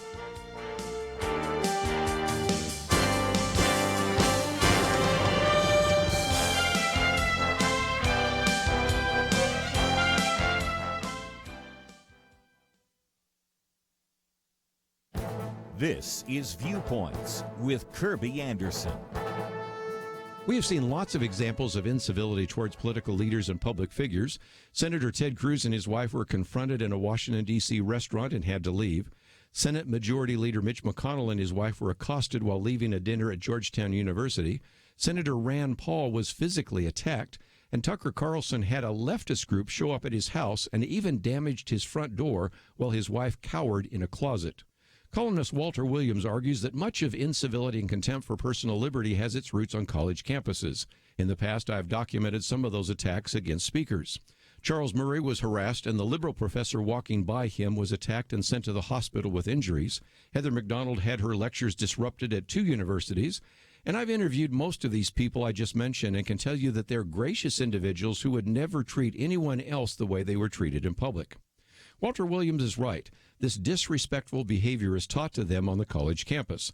A recent poll conducted by the Brookings Institution found that nearly half of all college students believe that hate speech is not protected by the First Amendment.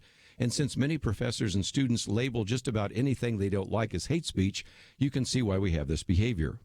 The poll also found that more than half of college students think that they have a right to shout down a speaker with whom they disagree, and a smaller percentage of students think it is acceptable to use violence to prevent a speaker from speaking on campus. Leftist professors and students have taken over many campuses. It is time for administrators and other professors to turn this around, and it's time for us, taxpayers and alumni, to demand changes on campus. I'm Kerby Anderson, and that's my point of view.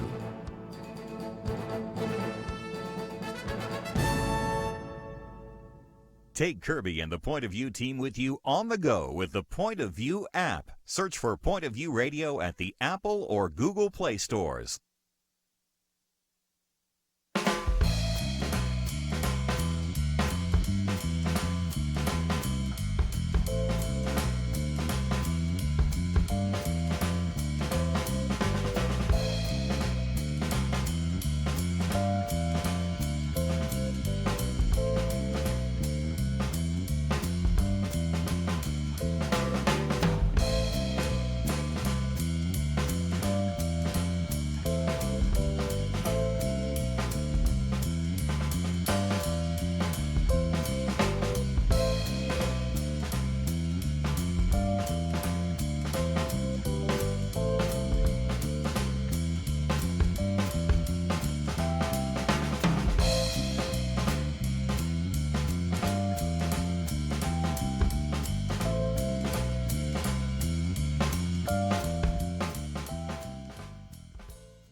You're listening to Point of View, your listener-supported source for truth. And welcome back to Point of View. I'm your host, Nick Pitts. I'm joined at the Millennial Roundtable by Kerby Anderson. We've been talking a little bit about President George H.W. Bush, the late president, that today is a national day to remember him, to honor his legacy, and we have been doing a little bit about that during this past segment. We've been talking about his just his life of service, may it be as a Navy pilot when he first joined. I guess it was when he was 20 years old during that time. I think I heard he actually signed up at 18. Yeah, but you're right. But when he was flying, it was 20. He was flying at 20 years old. And then from there, going to... So decided not to go to Yale. Decided not to go to Yale, which is just a... You just think about it. I was talking about this earlier in the week, Kerby, of an individual that one was trying to figure out a way to be able to join before he's 18. To compare that to today, how distinctly different that's a unique problem that they had during that time as well. And then just all his other positions of service that he gave to our country, everything from CIA director to before there was an ambassador to China, there was a chief liaison to China during that time as well. So he served over there to UN ambassador, to vice president, to eventually president. And then even after his presidency, he was an emissary for the office of the president in places like Hurricane Katrina when that struck, and then also the tsunami halfway across the world. Just a man that lived a life of service, that never wanted to talk about anything that he was doing, was just very much wanting to deflect attention and share the praise. And so let's switch gears a little bit, because there's also been some things, especially from a conservative perspective or Christian perspective, that there were some areas that individuals would wish he would have done things a little bit differently, Kerby. And you brought up one during the break as well. Well, that's certainly one. You know, you ask some presidents, do you have any mistakes? And oftentimes they'll say, yeah, my mistake is sitting on the Supreme Court bench, you know, and one of those is a man by the name of David Souter.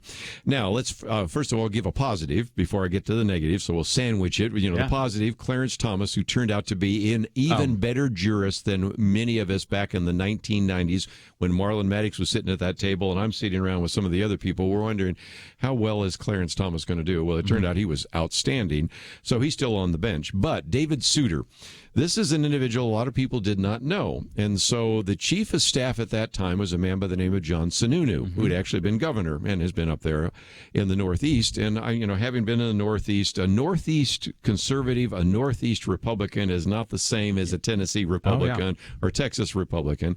And John Sununu said, he'll be fine, he'll be fine. And there were all sorts of people saying, I don't think David Souter, we don't know much about him, and what we know doesn't make us feel good. Well, he turned out to be very much part of the liberal wing and prevented all sorts of kinds of changes that could have been taking place if Kennedy under Reagan and Souter under Bush had not been on the court. We are, I think, going to see some of those changes now. So that's one of those. The no new taxes, read my lips, no new taxes was one of those as well. So there have been a few of those. But the sad reality is as competent as he was, he didn't get reelected. Now, there's a couple of reasons for that. Jay Costa the other day was talking about the fact that, first of all, you got to realize that 12 years of holding a coalition together is really hard. Oh, yeah. He had 8 years of Reagan. He had 4 years of Bush. So that's the first thing. Number two, some people said really it was 10 years and 2 years, because once he had that no new taxes breaking that pledge, then you had Pat Buchanan running against him, and that did not help. And then there's one other factor. There used to be a really close relationship between Ross Perot and George Herbert Walker Bush, and that somewhere along the line broke, and Bush has never spoken about it. Matter of fact, when he's been asked about it, said, well, that's a personal thing. But when Ross Perot ran, as we've said so many times, when a third-party candidate runs, most of the time they pull quite significantly from the conservative vote. And so a lot of people that might have voted for George W. Bush, or Herbert Walker Bush, I should say, instead voted for Ross Perot, and it gave an individual, Bill Clinton, a chance to be elected. Now, the reverse of that, interesting enough, happened in 2000, because you had Ralph Nader, actually, I think, in that particular case, pull from Al Gore. So most of the time, the third-party candidates pull from the conservatives. That's one of the few exceptions with Ralph Nader. But for all those reasons, an individual who, even at the time, most people thought was very competent, one of the most qualified individuals ever to serve in that office, nevertheless actually was defeated. But here you see his character. He wrote a very nice note to Bill Clinton saying, I'm rooting for you. I hope that you succeed. And here's another story that I'd never heard until recently. Cal Thomas was talking about that. After Al Gore lost, he went and got together and actually said, and you got to realize Al Gore just lost to his son, but nevertheless reached out to Al Gore and said, I understand what it's like to be on a national stage and to lose. Oh, yeah. We talk about the class and the character of a man like George Herbert Walker Bush. And just incredible. And I think especially for our listeners, if you can glean any lessons, obviously there's character lessons in that, but Kerby highlights a really great point, is sometimes we tend to lionize some of these presidents that they never saw failure. These are just individuals that only saw success. Well, you need to remember, President Bush has lost 3 times, in his career. One, he lost his first time out when he was running for a representative seat, a congressional seat. Lost when he was trying to run for Senate. Against Yarborough. And then also lost in 1992. And you think about that, just imagine. And technically lost in 1980 to Ronald Reagan. Oh, yeah. If you want to count that one. Yeah. There's 4. So think about the 92 race, for example, occurred because you bring up such a great point. Not only do you have the read my lips, no new taxes in 90, then you immediately begin to hear you have Pat Buchanan that's whipping it up, everything that's happening in the primary season. So imagine right now, President Trump has somebody whipping it up on the right side, like getting all this support, very much a party fissure that's happening at this point. Because Pat Buchanan was a force for nature, especially in the Northeast in the early parts of the primary, of the election season. He could have been the nominee. Yeah, it was very much a force. So then you've got that piece going on from 1990 to 1992. But then during 1992, you've got an individual, Ross Perot, who's from your state, who's representing the Dallas area, representing Texas, coming from the independent side, won 19% of the popular vote in 1992. 19%. So you have a presidency then with President Clinton that takes office, and President Clinton only had 36% of the vote now. Can you imagine? Only 40% for Clinton. Yeah. Because it was a three-way tie. And so you just have almost. Just imagine this kind of the character then, knowing that somebody from your own state, somebody on your side has now challenged you, is one of the reasons, contributing factors as to why you couldn't secure the electoral victory in 1992. And on top of that, he's still willing to send a letter to President Clinton. Amazing to me. I'm baffled by it and inspired by it, to say the very least. But we'd love to hear from you as well. You can call in at 800-351-1212. Again, that number is 800-351-1212. We'd love to hear from you as well on this. And again, because you think about, here's one of the things that I always want to be aware of, Kerby, and I think this is something that I know we share in common, is the fact that there is no such thing as a perfect president. There's no such thing as a perfect person. But one of the admirable qualities and what made President George H.W. Bush such a good man is he recognized that he wasn't perfect, but he was an individual that acknowledged his mistakes and extended grace to those that had done him wrong. Well, in some respects, he only ran for office because he felt the sense of duty. And I was fortunate that I was raised up in a community. When my parents built their house, it cost all of $10,000. But we ended up living in a community that eventually became somewhat affluent. And I got to know a lot of these kids, and what was beat into all of us, even though my parents were not exactly in that category, was, if you've been blessed, you really need to give back. And so Prescott Bush really put that in George Herbert Walker Bush.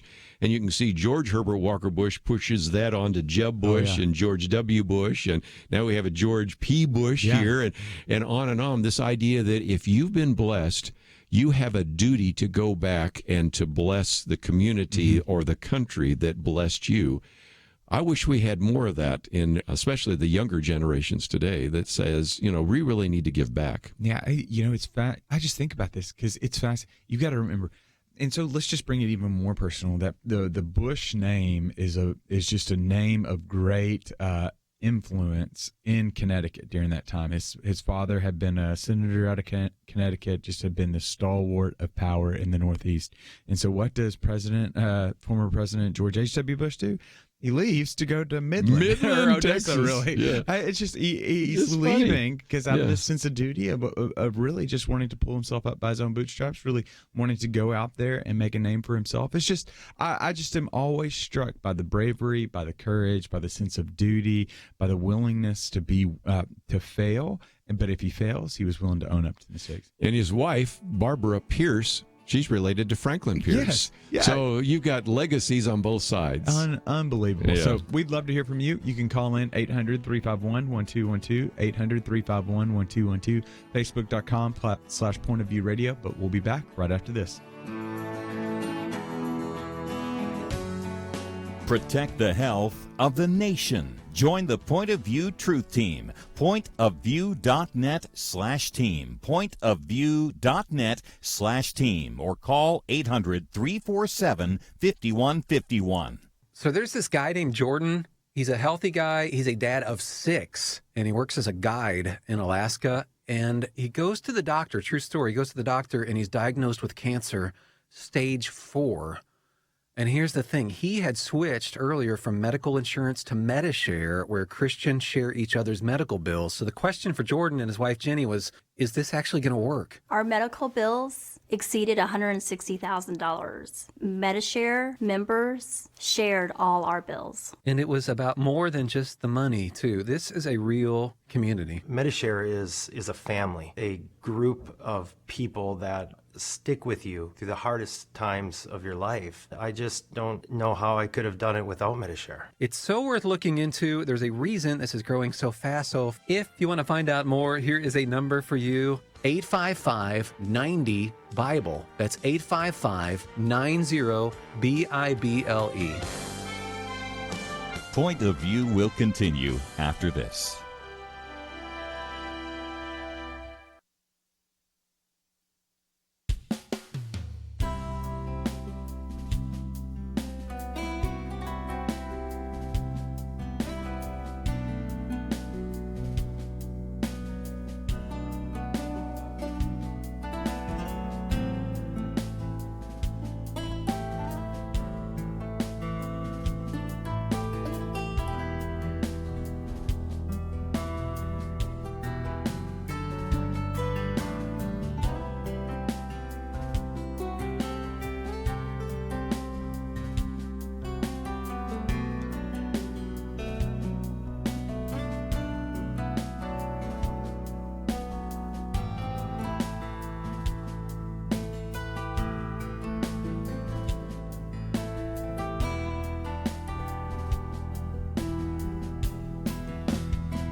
You are listening to Point of View.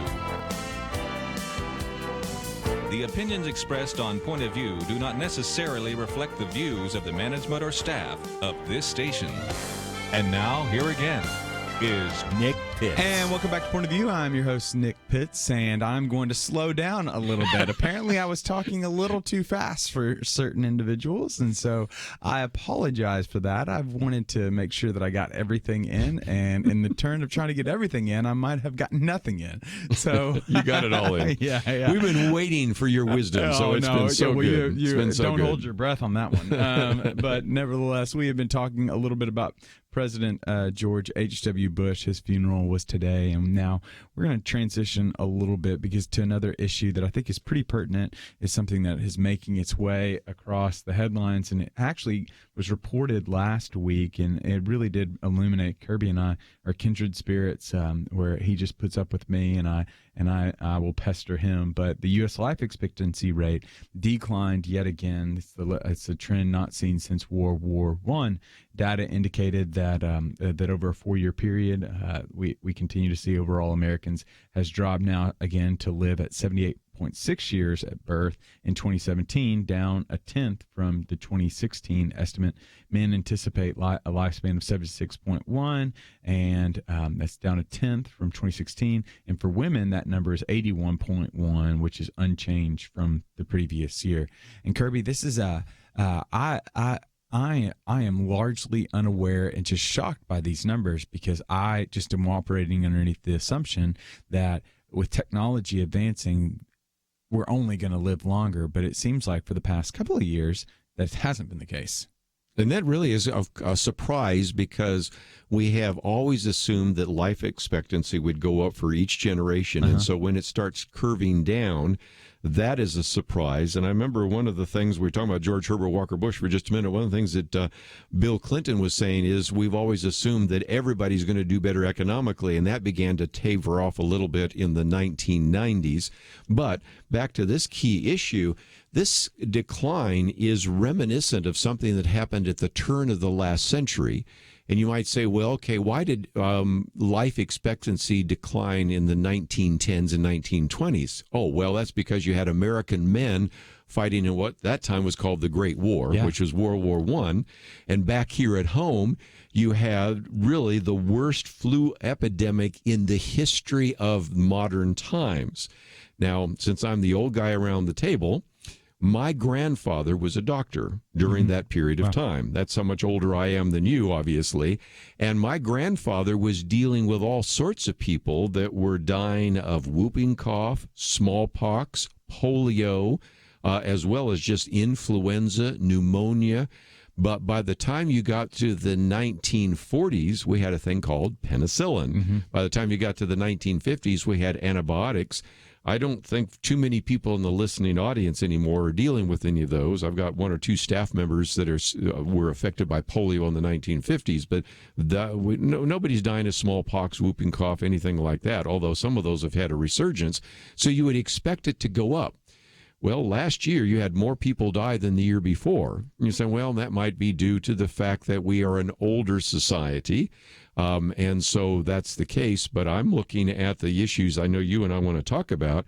It's not just the 80-somethings and the 70-somethings that are dying. It's the 30-somethings, the 40-somethings, and 50-somethings that are dying of suicide, dying of drug overdoses, what I call the deaths of despair. And that is something that is a source of real concern. Yeah, I think you bring up a great point because you can even make the correlation not simply, or you can see the relationship between what was happening then at the turn of the century during 1910, 1920. Not only do you have the flu, not only do you have some of these diseases that are ravaging individuals as well as a war, but think about it from now, you have some of these diseases, but during then you had an industrial revolution where individuals were largely moving into cities. But then now you have this kind of automation that's taking over this information economy that's causing individuals to very much shift jobs. And so one of those things that talked about, so it's not whooping cough, it's opioid epidemic. And so some of the numbers are pretty interesting when you look at them. So relative to drug overdoses, they have quadrupled. The number of drug overdose deaths have quadrupled since 1999. Drug overdoses set another yearly record in 2017. 70,237. Wow. That is That is 8,000 or 7,000 change more than in 2016. But one of the things that's that our listeners will definitely understand, and something that I pretty much harp on pretty much anytime there's a microphone in front of me, is loneliness has been tied to this. One of the things that we always go back to, we talk about just general loneliness, but then if you break it down specifically towards individuals that are drug overdosing, so 71% of those opioid deaths, so anywhere from 70%, so around 49 to 50,000 of those opioid deaths are among single and divorced men. So these are individuals that are largely lonely during this time, and 32% of that population. So it's very fascinating that you're seeing not only the drug overdose component, but there's also this you see this other data point that's set alongside that of not only these individuals drug overdosing, but they're also pretty lonely at this time as well. Well, and again, look at the two books that are out right now. First of all, the one by Ben Sass, and then now the one coming out with Arthur Brooks, and those are on loneliness. Of course, you can go all the way back to Bowling Alone, which is a decade old, and we have had more and more people writing about that, and these are just kind of what I call the deaths of despair. If you look at the top leading causes of death, maybe the cancer rate went down, but all the others went up. Suicides went up, strokes, diabetes, Alzheimer's, flu, a variety of others. And even the ones that sound like, well, they're just caused by medically, it in some respects is due to the fact they're not taking care of their health. In other words, a man living alone may not really be taking care of himself, may not be going to a doctor, may not be getting a checkup, may not necessarily be watching how he's eating. And you look at some of these, and so that's things like diabetes, and that's like strokes and all that. So when you add to those others that aren't just necessarily easily identifiable as deaths of despair, and you add in all the loneliness component, you can explain a very significant amount of the declining life expectancy due to emotional and spiritual issues, can't you? Oh, my goodness. And I think many of our listeners can relate with this, Kirby. Like we all know that there's just a certain hesitancy that we have. Maybe it's a stubbornness that we don't want to take some of these drugs. Like there's actually research out that indicates that we're more likely to administer drugs to our dogs than we are to ourselves. Very true, very true. So like we're even giving our drugs dogs before we give ourselves the drugs. And Jordan Peterson talks about that in his latest book. And so there's that piece, but then also coupled with that is if individuals don't have someone else that's making sure that they're taking those drugs, there is a lower likelihood that individuals are going to take those drugs.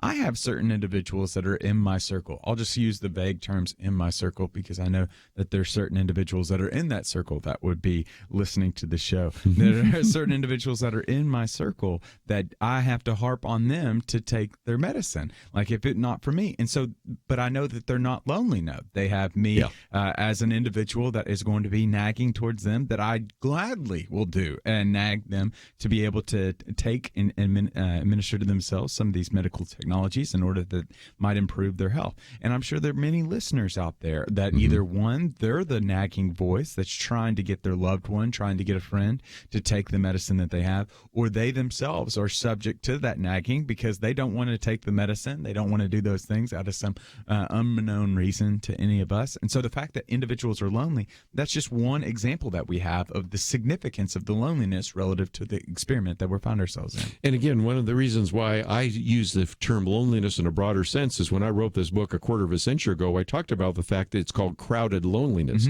You can have people lonely in a group. And you can have situations, and of course us men are the worst. We don't get our prostate exams, we don't get a colonoscopy, and then we get, all the sorts of kinds of things, prostate cancer, colon cancer, and all the rest.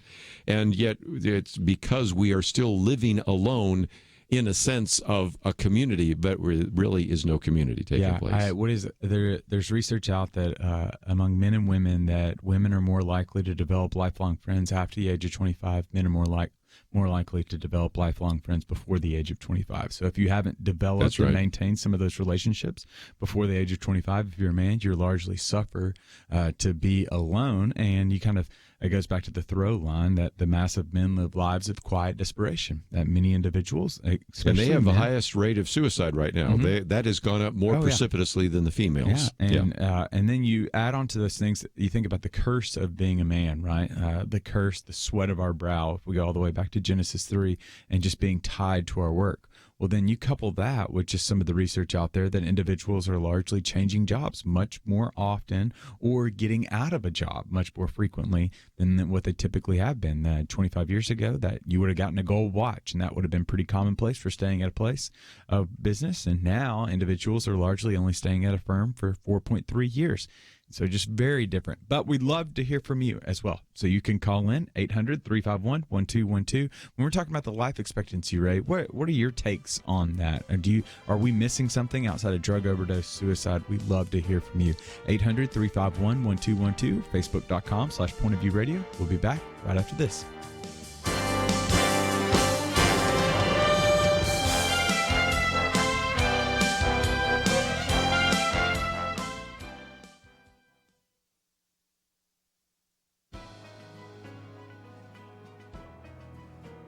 Welcome to the First Liberty Briefing. I'm Jeremy Dice. In Vermont, the United Church of Cabot needed repairs. Specifically, this historic church asked the voters to consider repairing the steeple stairwell along with other minor repairs.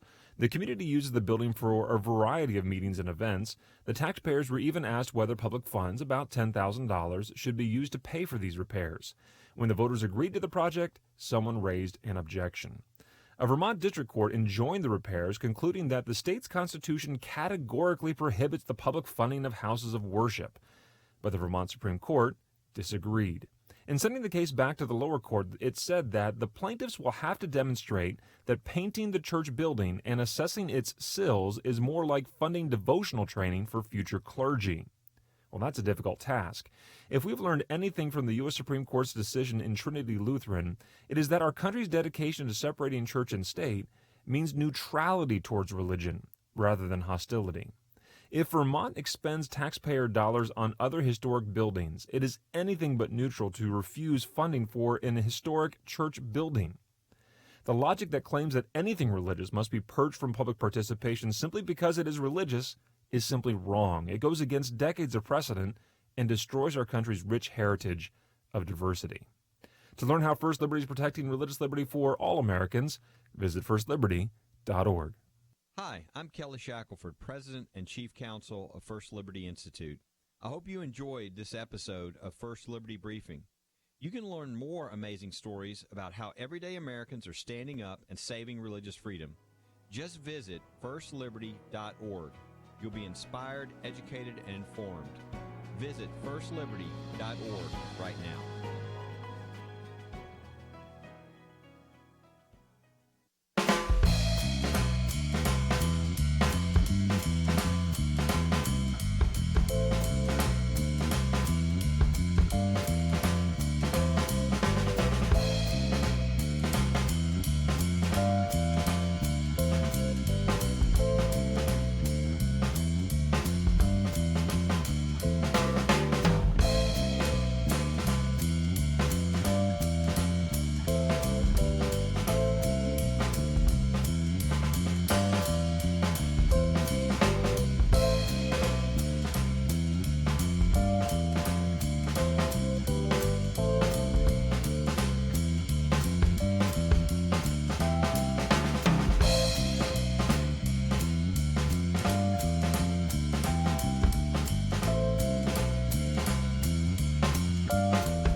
Now, back to Point of View, your listener-supported source for truth. Hey, welcome back to Point of View. I'm your host, Nick Pitts. We've been talking a little bit about basketball during the break. Well, that's good. It's basketball season, right? Who would have known? Still got a jump shot. I know. Yeah. The Mavs got a big victory yesterday. I know. Yeah, wasn't that good? Yeah. Not to mention the Clippers the day before, that Sunday. Yeah, it's looking to be a pretty good little season. That's hopefully we're going to get a little turnaround. We'll see. I'm thinking. But nevertheless, we have been talking about life expectancy. Some nice little segue. Not to be confused with a little layup. Well, let me just go ahead and share, since we're talking about basketball. In a shocking twist for those of you that have been listening for a little bit, I lacked a particular quality known as athleticism, which meant that I was not good at basketball. I had a propensity to only go left because I was left-handed dribbling, and I never wanted to go right. And so very quickly, as you can imagine, defending somebody like me, if you know the guy only goes left, and can't shoot and probably doesn't pass very well, you kind of just let him be. And you realize that this guy's just going to make a bunch of mistakes and turnovers. And so I always operate too out of the mentality, Kerby, you might appreciate this. Pass me the rock because I'm either hot or I'm getting hot. And so, but nevertheless, we've been talking about life expectancy and also taking some of your phone calls as well. And so we've been kind of thinking through just the tragic fact that life expectancy has again gone down for the third straight year. So not only has it gone down, there's been some contributing factors that have been very problematic. You've got suicide rates that's at a high that we haven't seen since 1970s, that for every 100,000 people, there's 14 people that will commit suicide. Then you think about the drug overdoses, especially specifically opioid overdoses. That number now was at over 70,000 this past year. The year before was at 63,000. And so we're just starting to see a pretty big uptick with that. But then coupled with that is the individuals not only that are having overdoses, but are lonely having those overdoses as well. So there's a loneliness component to some of this as well. So we were anticipating and very much wanting to hear from you. We'd love to know what are some of those things that you're seeing that maybe we're not. We'd love to hear your thoughts on the life expectancy and what have you. So you can call in at 800-351-1212. Again, that number is 800-351-1212 or facebook.com/pointofviewradio. What you share online underneath that live video feed, we'll share over the air as well. And so let's jump on over to Bob right now in Georgia. Bob, are you there? Yes. How you doing? Hey, Bob, doing well. What's your point of view?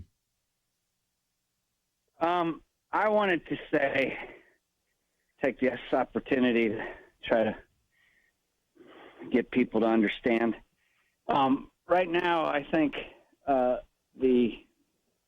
medical system here in the United States is broken and not trustworthy.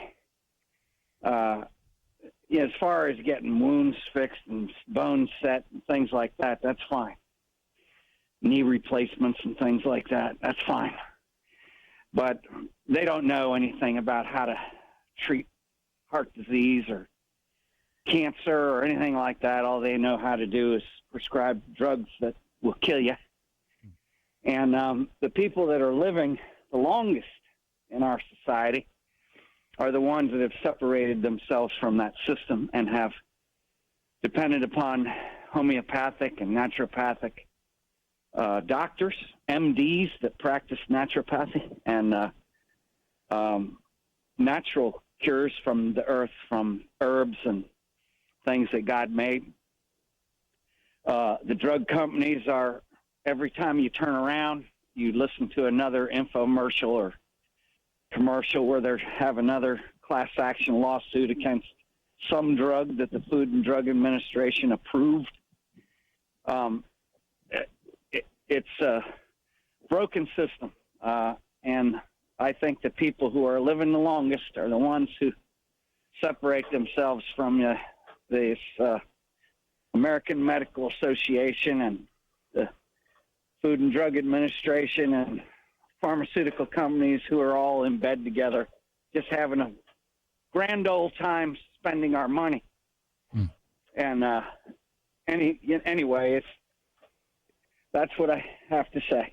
Well, Bob, thank you so much for your comment. I think since it's the Millennial Roundtable, Kerby, we would call that in millennial speak. That's a hot take right there. That's a hot take. that is quite a hot take that Bob. But there is a lot to be said about taking care of yourself and trying to not go to some of the drugs and things like that. Because even though I grew up around a dad who was in the pharmaceutical area, if you look at our household, we really believe a lot in trying to do as much natural as you can. So I think he's got some there points. very much is a balance. And so we're going to jump over again. We've got another individual from Georgia right now. We've got on line 4. We got Dawn here. Dawn, are you there? Yes, I am. How are you? Hey, Dawn, doing well. What is your point of view? My point of view is my son, he passed away last year from an accidental overdose laced with carfentanil, and I had a very good faith before that, but because of my faith, I've only gotten stronger because of his death. But it's sad to me how our society is not educated about addiction because every family's been affected from an addiction, whether it be drugs. Women shop a lot, and it's so sad because it's all to fill a void that they don't have a spiritual faith, So. Well, Don, thank you so much. I am so sorry for your loss. Our hearts go out to you. I apologize so much. My next booklet is on drugs, because we see that every year we have more people die of drug overdoses than all the men that were killed during the entire Vietnam War. Wow. And when you think about that, Nick, I mean, you've probably been to Washington, D.C., seen the wall. Oh, my. We could build a wall every year. And so Dawn's just illustrating what, as you've documented, thousands and hundreds of thousands of parents who've been affected by that. Then when she broadened it to talk about all these addictions, it seems to me that I think there's an obvious application point, and that is pastors and Sunday school teachers and others really need to address this issue. Yeah, I think that was one of the questions that I had for you, Kerby, because as I was thinking about this, I've talked to a lot of friends about this because we hear about the opioid epidemic, and it seems so far away. But really, the numbers are very clear. It's not far away. There's just someone that's suffering, maybe right across the street from us, and in some instances, right down the hall from us, these individuals.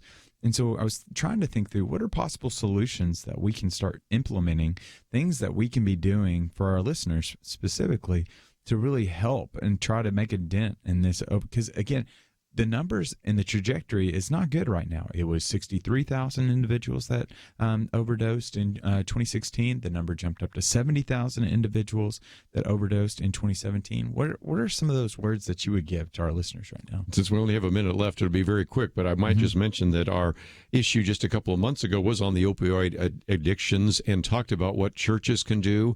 It brings us back to those little platoons and these intermediary situations, the need for us to have community, the need for us to reach out, the need for us to make sure that people aren't alone, that they're not lonely, that if somebody is dealing with addiction, to begin to encourage them to get some help right away rather than to eventually have to go to their funeral.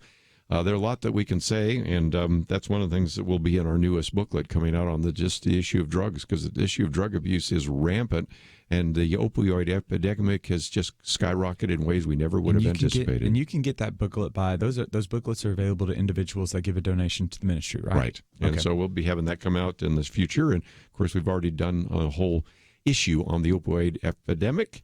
And next time we need to get Nick here for 3 hours, because your wisdom deserves 3 hours, not 1 hour. No, you're gluttons for punishment. So if you want to get that booklet, which I do, you can go to the website, pointofview.net, and at the very top of the website, you'll see a blue button that says Donate Now. We'd love for you to contribute to that, and Kerby will send you a little gift of that opioid book. And so we look forward to seeing you here tomorrow. And until then, see you soon. Protect the health of the nation. Join the Point of View Truth Team. Pointofview.net/team. Pointofview.net/team. Or call 800-347-5151. So there's this guy named Jordan. He's a healthy guy. He's a dad of 6, and he works as a guide in Alaska. And he goes to the doctor, true story. He goes to the doctor, and he's diagnosed with cancer, stage 4.